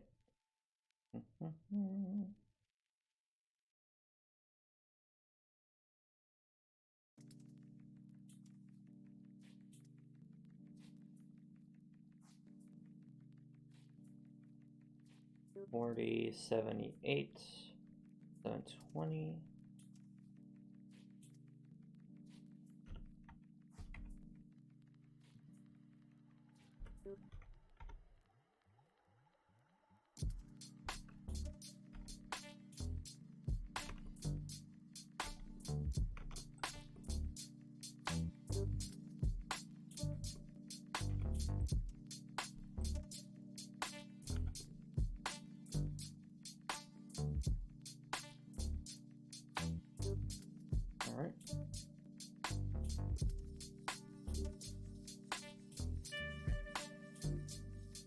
40, 47.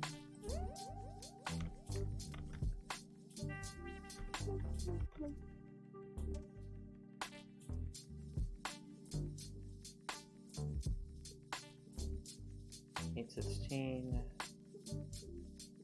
9, 12. Oh, actually 9, 13.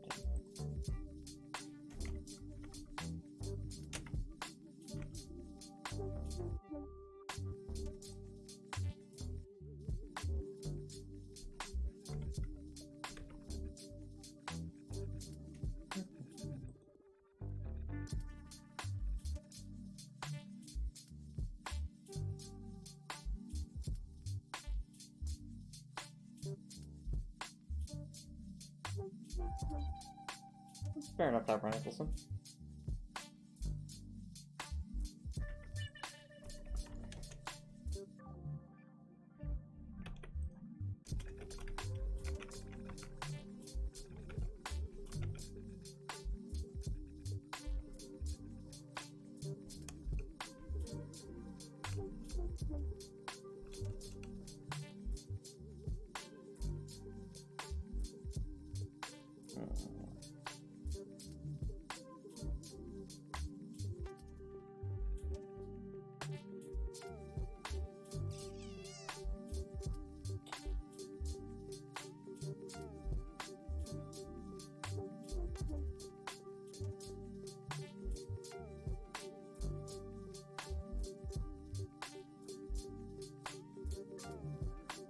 $38, $35, $5.86.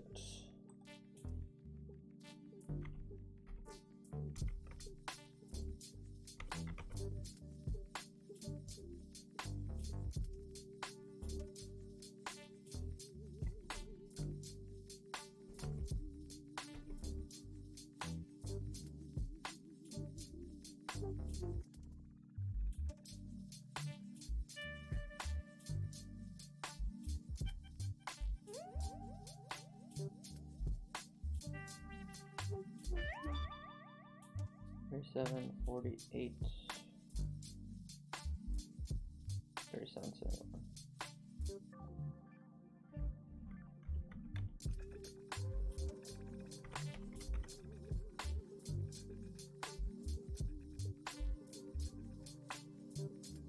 Toa the Hedgehog. What do you mean, Toa the Hedgehog? Last I checked, Toa was not starring in a Sonic the Hedgehog game.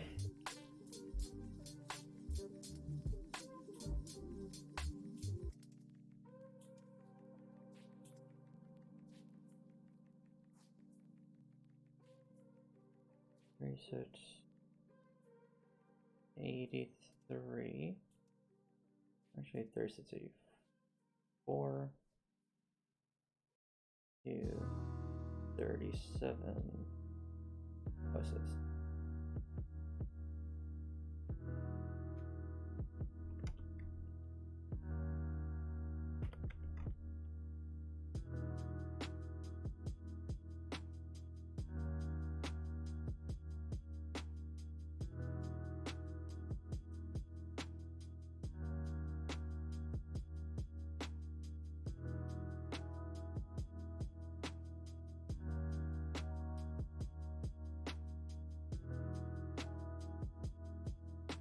$36, $44,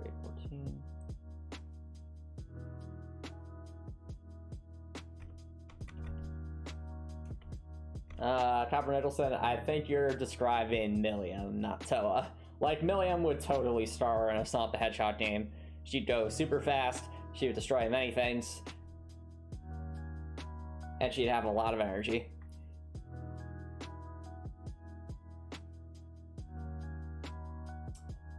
Oh, actually, speaking of Trails of Cold Steel 2, chat, where are you at in watching the playthrough record? Or not the playthrough, the challenge run? Because I don't remember seeing you at the most recent trail stream.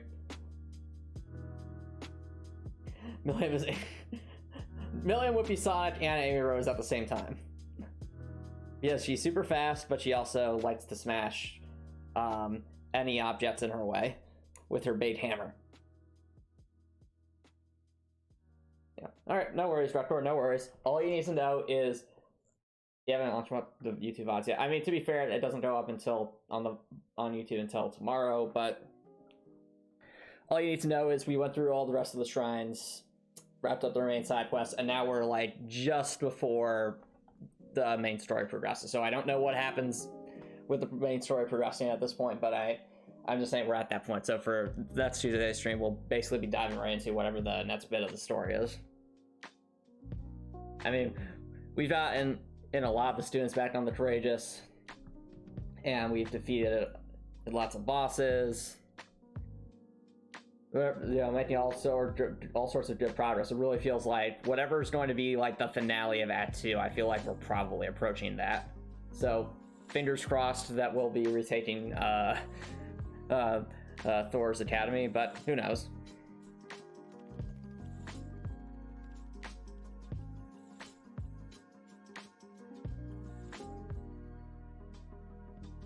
Report 814, 38, 77, 853.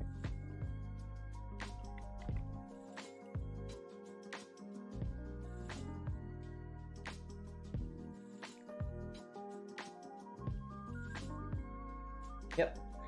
I'll also mention Dark Core. I think the dungeon sections we saw in the most recent trail stream were some of my favorites we've seen so far. They definitely made much better use of the space than some of the other dungeons in the previous game.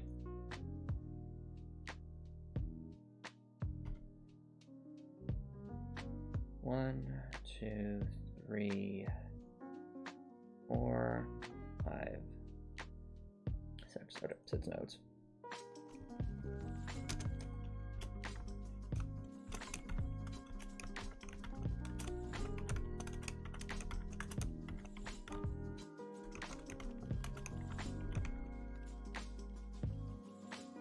Indeed.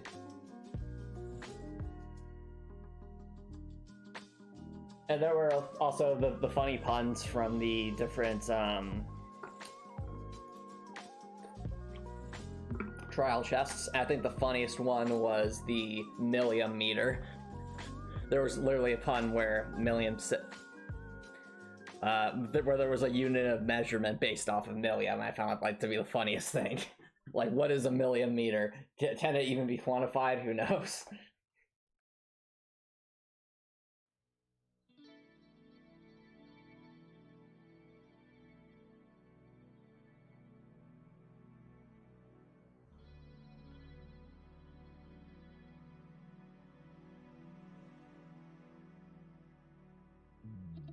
It happened during the most recent trail stream, which you were there for, Copper Nicholson.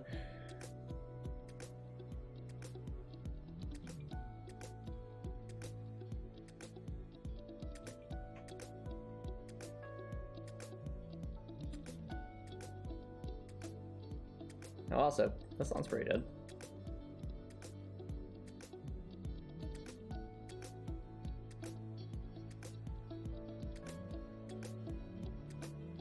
It most certainly did happen, Copper Nicholson. Maybe you don't remember it, but it did happen.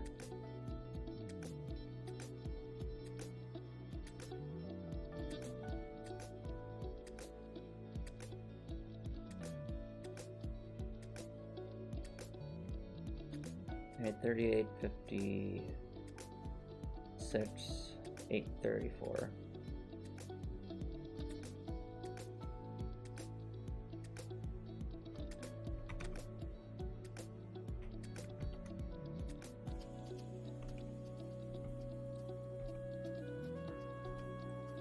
Dang, this is a pretty good song. I like this. Nice and ambient, but also seems to have like kind of an upward motion to it.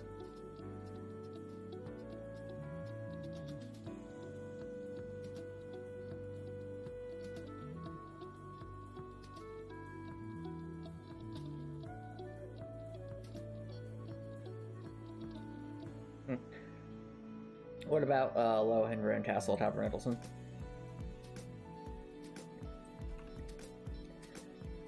Yeah, the stream that was on Tuesday. To be fair, it was a pretty long stream, but still, I remember the million meter being something very, very amusing.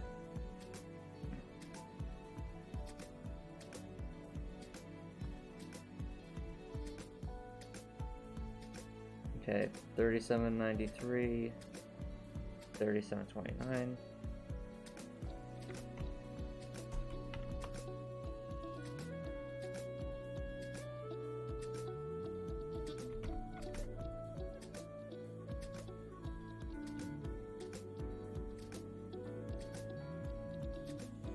But the record, that's what made it so funny, is I did not come up with the million meter. Like, it was a pun that the devs made, and I found that hilarious.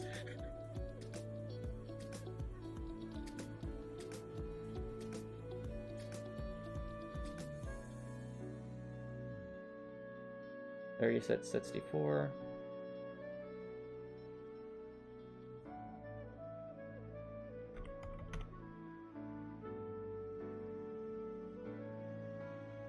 Yeah, how many billions of noise is that person at? Yes. Sadly, what you found. It sounds like the kind of joke you'd come up with, but it was predicted by the devs in a way. Yep. Well, actually, what was predicted by the devs, which I found funny, was when Milliam literally said something like, "I just want to smash things," or I'll smash everything in my way," or something like that, because I've been making that joke for so long, and then she just literally says it. And I was like, okay, the game knows, they know. Or, like, when the time Eustace basically said to Reed, you never give Toa any of this attitude, just pretend I'm Toa. Like, that was the funniest thing.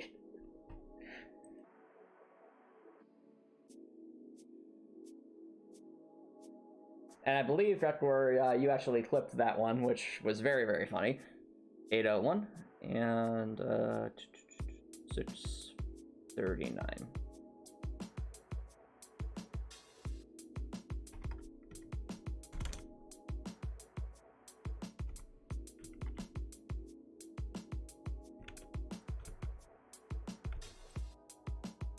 Also, I think that was all the Cobra sections. Yes. Okay, thank goodness. Whew. Well, chat, as we can see by the numbering convention here, there were... I think there's actually 20 Cobras in this lower dungeon, because one of these things counts for 3 of them. So, but we had to go through 18 different zones to identify, coupled with all these different nodes. This is definitely a process.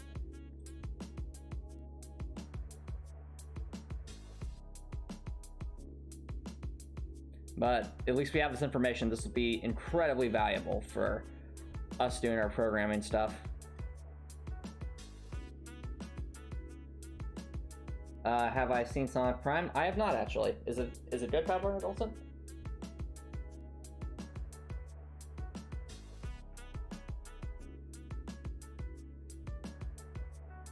Alright, well, now that we've outlined this, we at least have this information.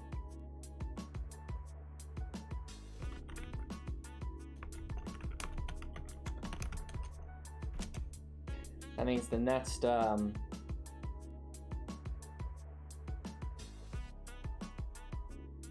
order of business is going to be create a section,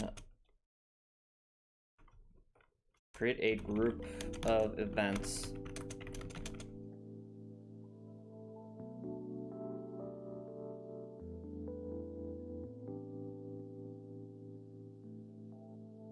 in the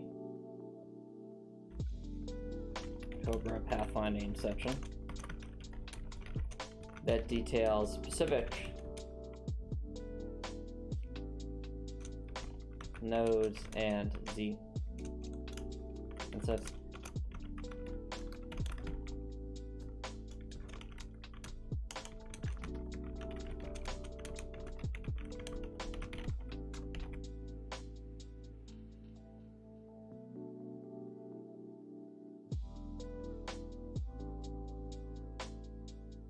Bid the Cat is in every episode. I don't know how I feel about that.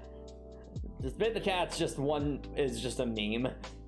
He's a walking meme about fishing.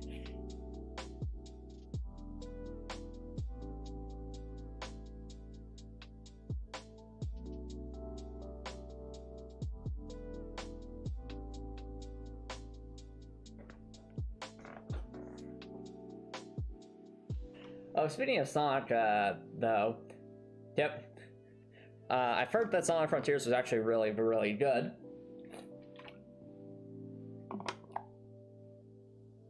I do wonder if there might be the potential to do a decent challenge run of Sonic Frontiers. Just because I do like when a Sonic game is good, I typically enjoy it because it usually has some fun platforming sections and boss battles and great music. Oh, have done Copper Nicholson. There are some pretty good ones.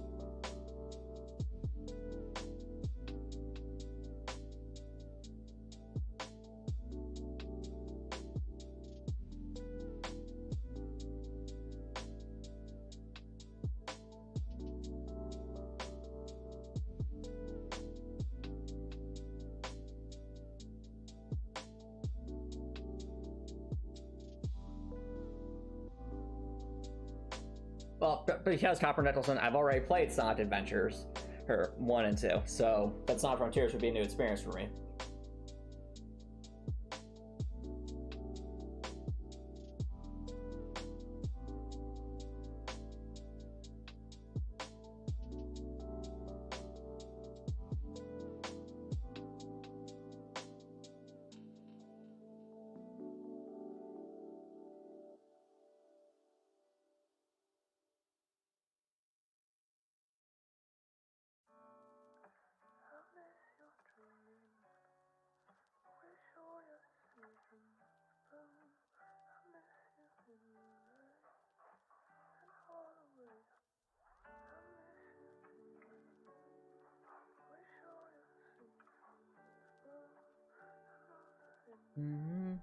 Alright, so where is the section I'm looking for?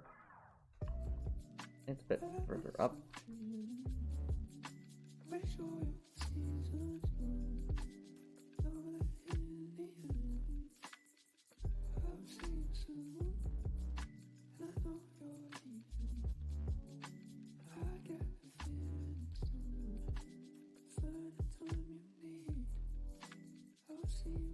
Ah, well, that's it, Copper Nicholson. Wait for it to go on sale.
Yeah, well, I mean, to each their own, Copper Nicholson, to each their own.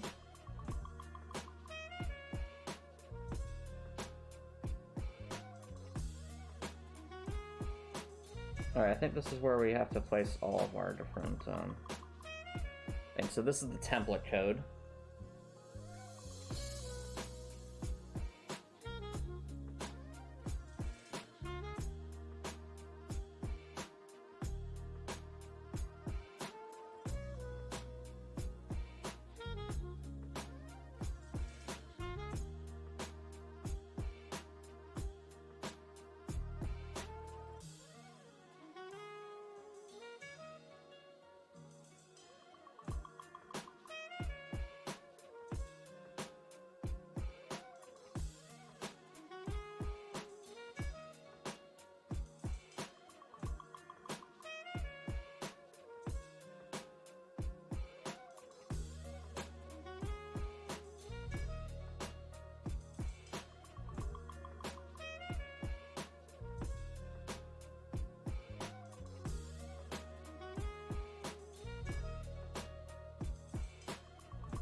Alright.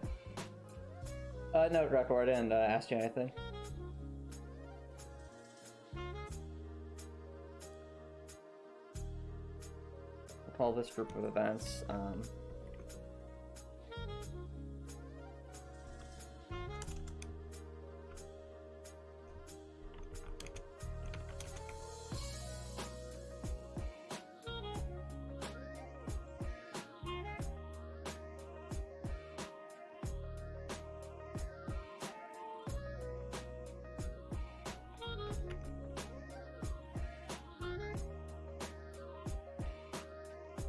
We have a bunch of these things, so let's see, 1, 2, 3, 4. There are 18 different areas we'll need.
Okay, we got our little node areas.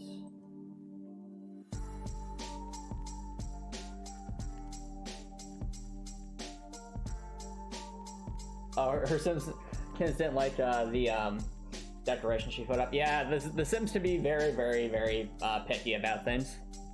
So that kind of adds to the silliness of it all.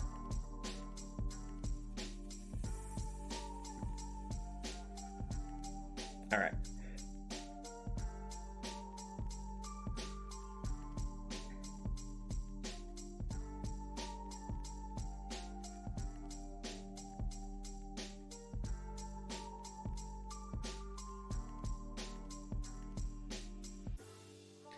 There was a z-axis problem, wasn't there?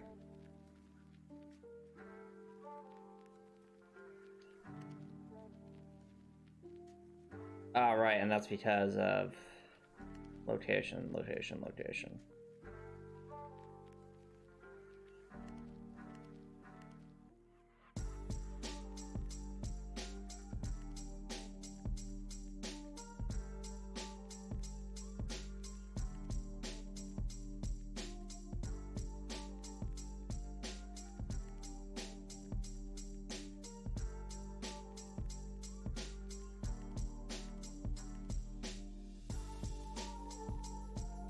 Okay.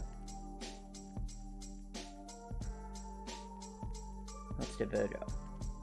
So the first one just has one node, so we can use the L-shaped pattern as the model.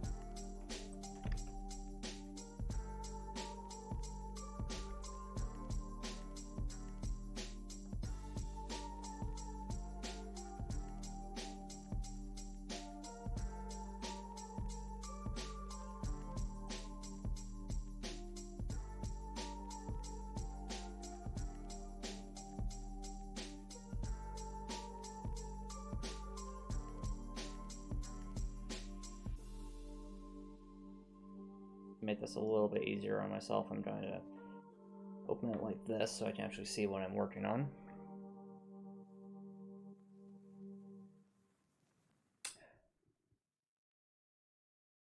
I think there's actually a new thing in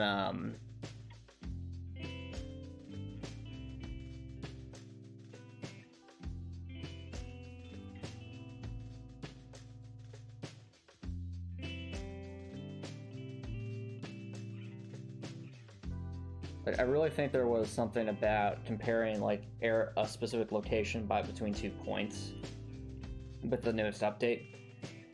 Let's see, can I...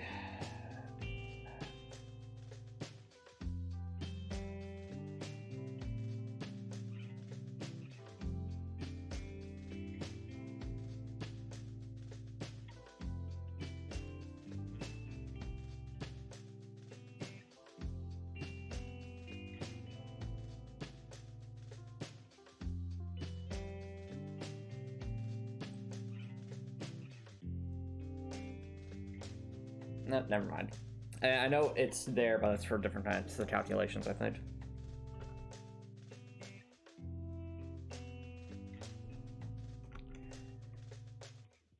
Star frame 1438.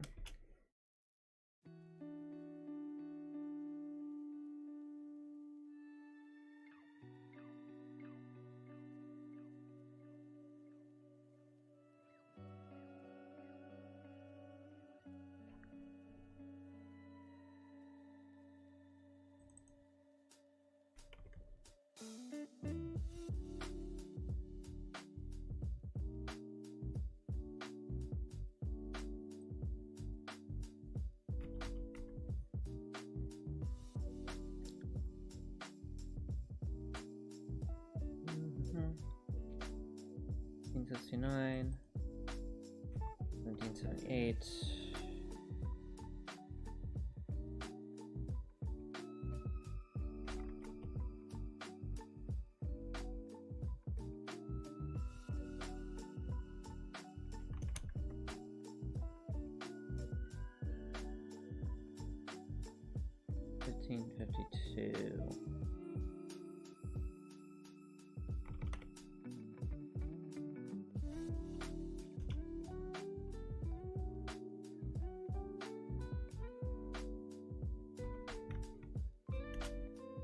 Right, that's the first line.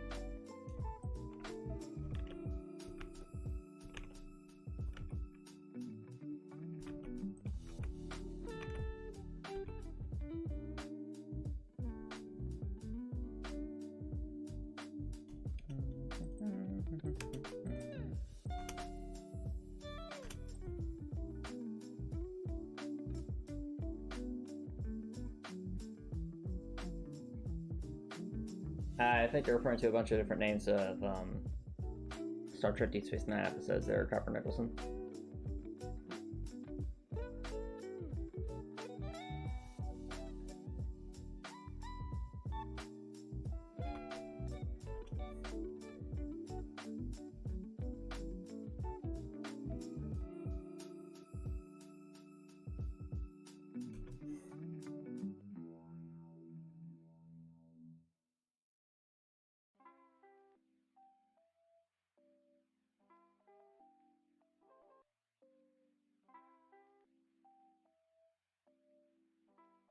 Let's test this one out real quick.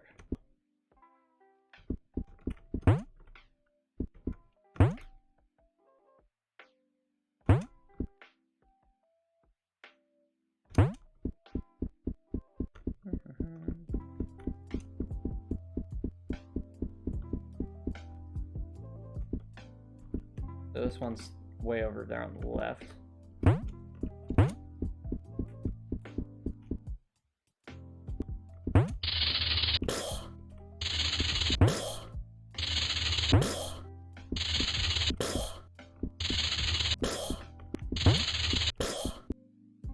Okay.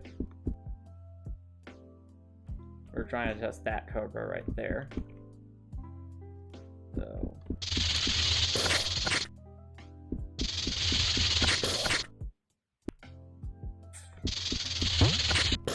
Ow. Whoops.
What?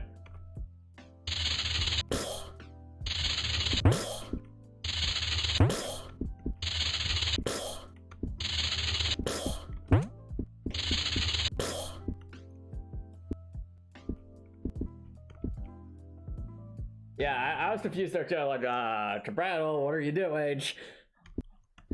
There must have been like a weird glitch there. And usually the Cabrattles are pretty aggressive. Alright. Okay, that's... Okay, well, it did go back to its original position, but the real question is it at the correct height? Let me test this. I think it is. Alright, well, at least that one's at the correct height, so that's... so that's good.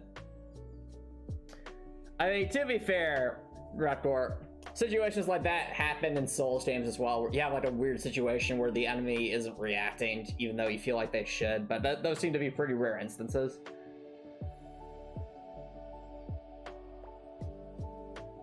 Alright. Next one is a 3 node, so you'll need to use the S-shaped path.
Yeah, I remember. This was an attempt to make the S-shaped path a bit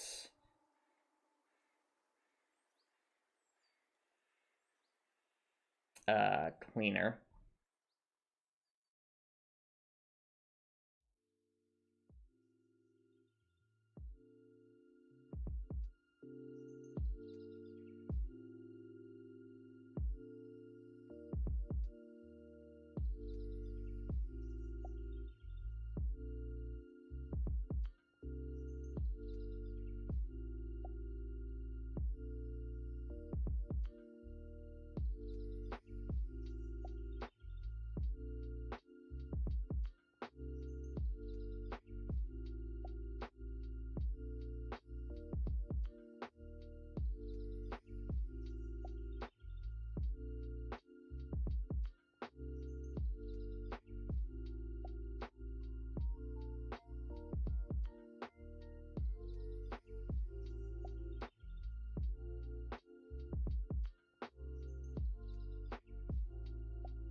Okay, I think I get the idea.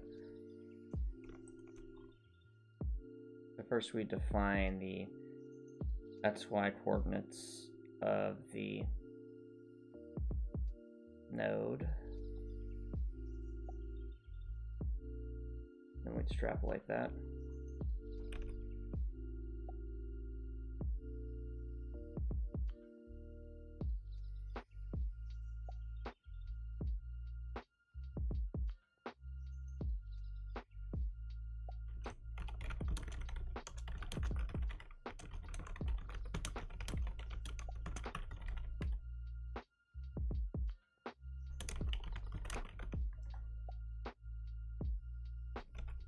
Okay.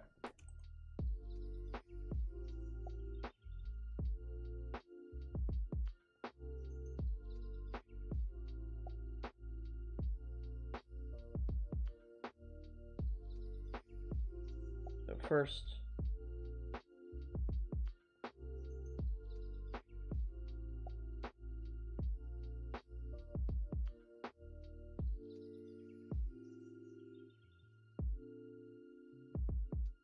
now we're defining different rectangular zones for different sections.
default node, I think, should be the second one right here.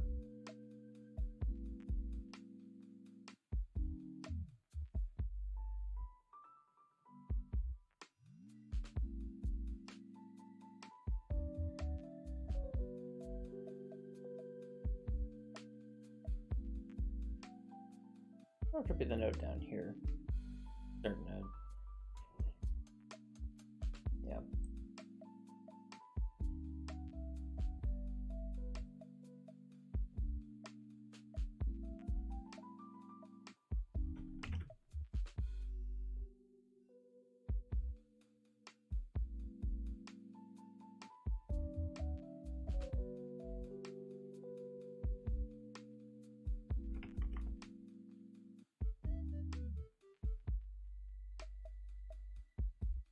Oh, whoops. Sorry about that, chat. I accidentally hit the numpads. Stream's not quite over. It'll be over fairly soon, but not yet. Yeah, just height to 0.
Sections chance overlap.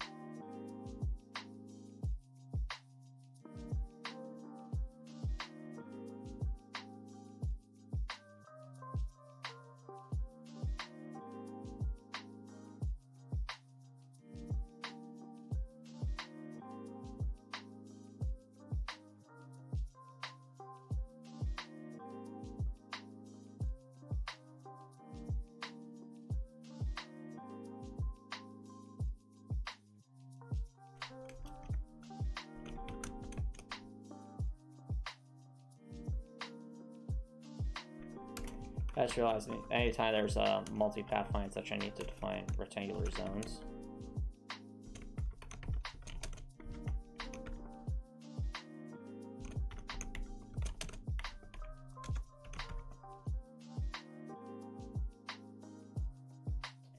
Alright, I think this is actually something we can pick up with next time. Yes, what I just realized is we need to define rectangular zones near the node points when there's more than one node, in order to have the stringed effects take place. And that, to find those will take some time. You know, not complicated, just time consuming.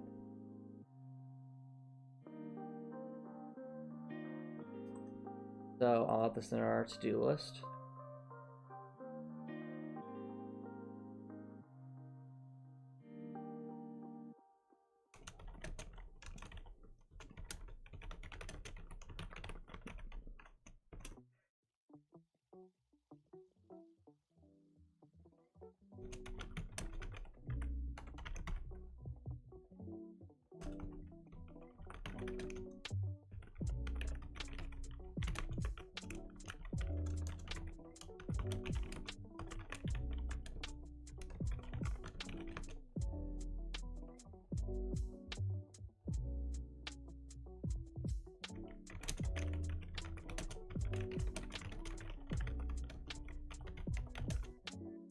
involves multiple.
All right, that'll be where we pick up right there.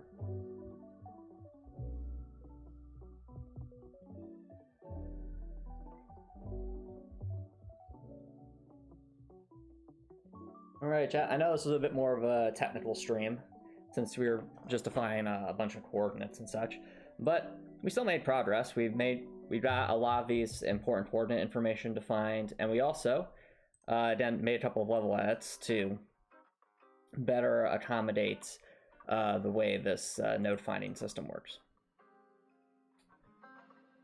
All right, but I am going to start to wrap things up right now. So if you're watching this on Twitch, feel free to stick around for a raid. But if you're watching this on YouTube and you like what you saw, please consider subscribing on YouTube. It's free to subscribe on YouTube. You can always change your mind later, and it's a great way to show support. If you're watching on YouTube, I hope you have an amazing night.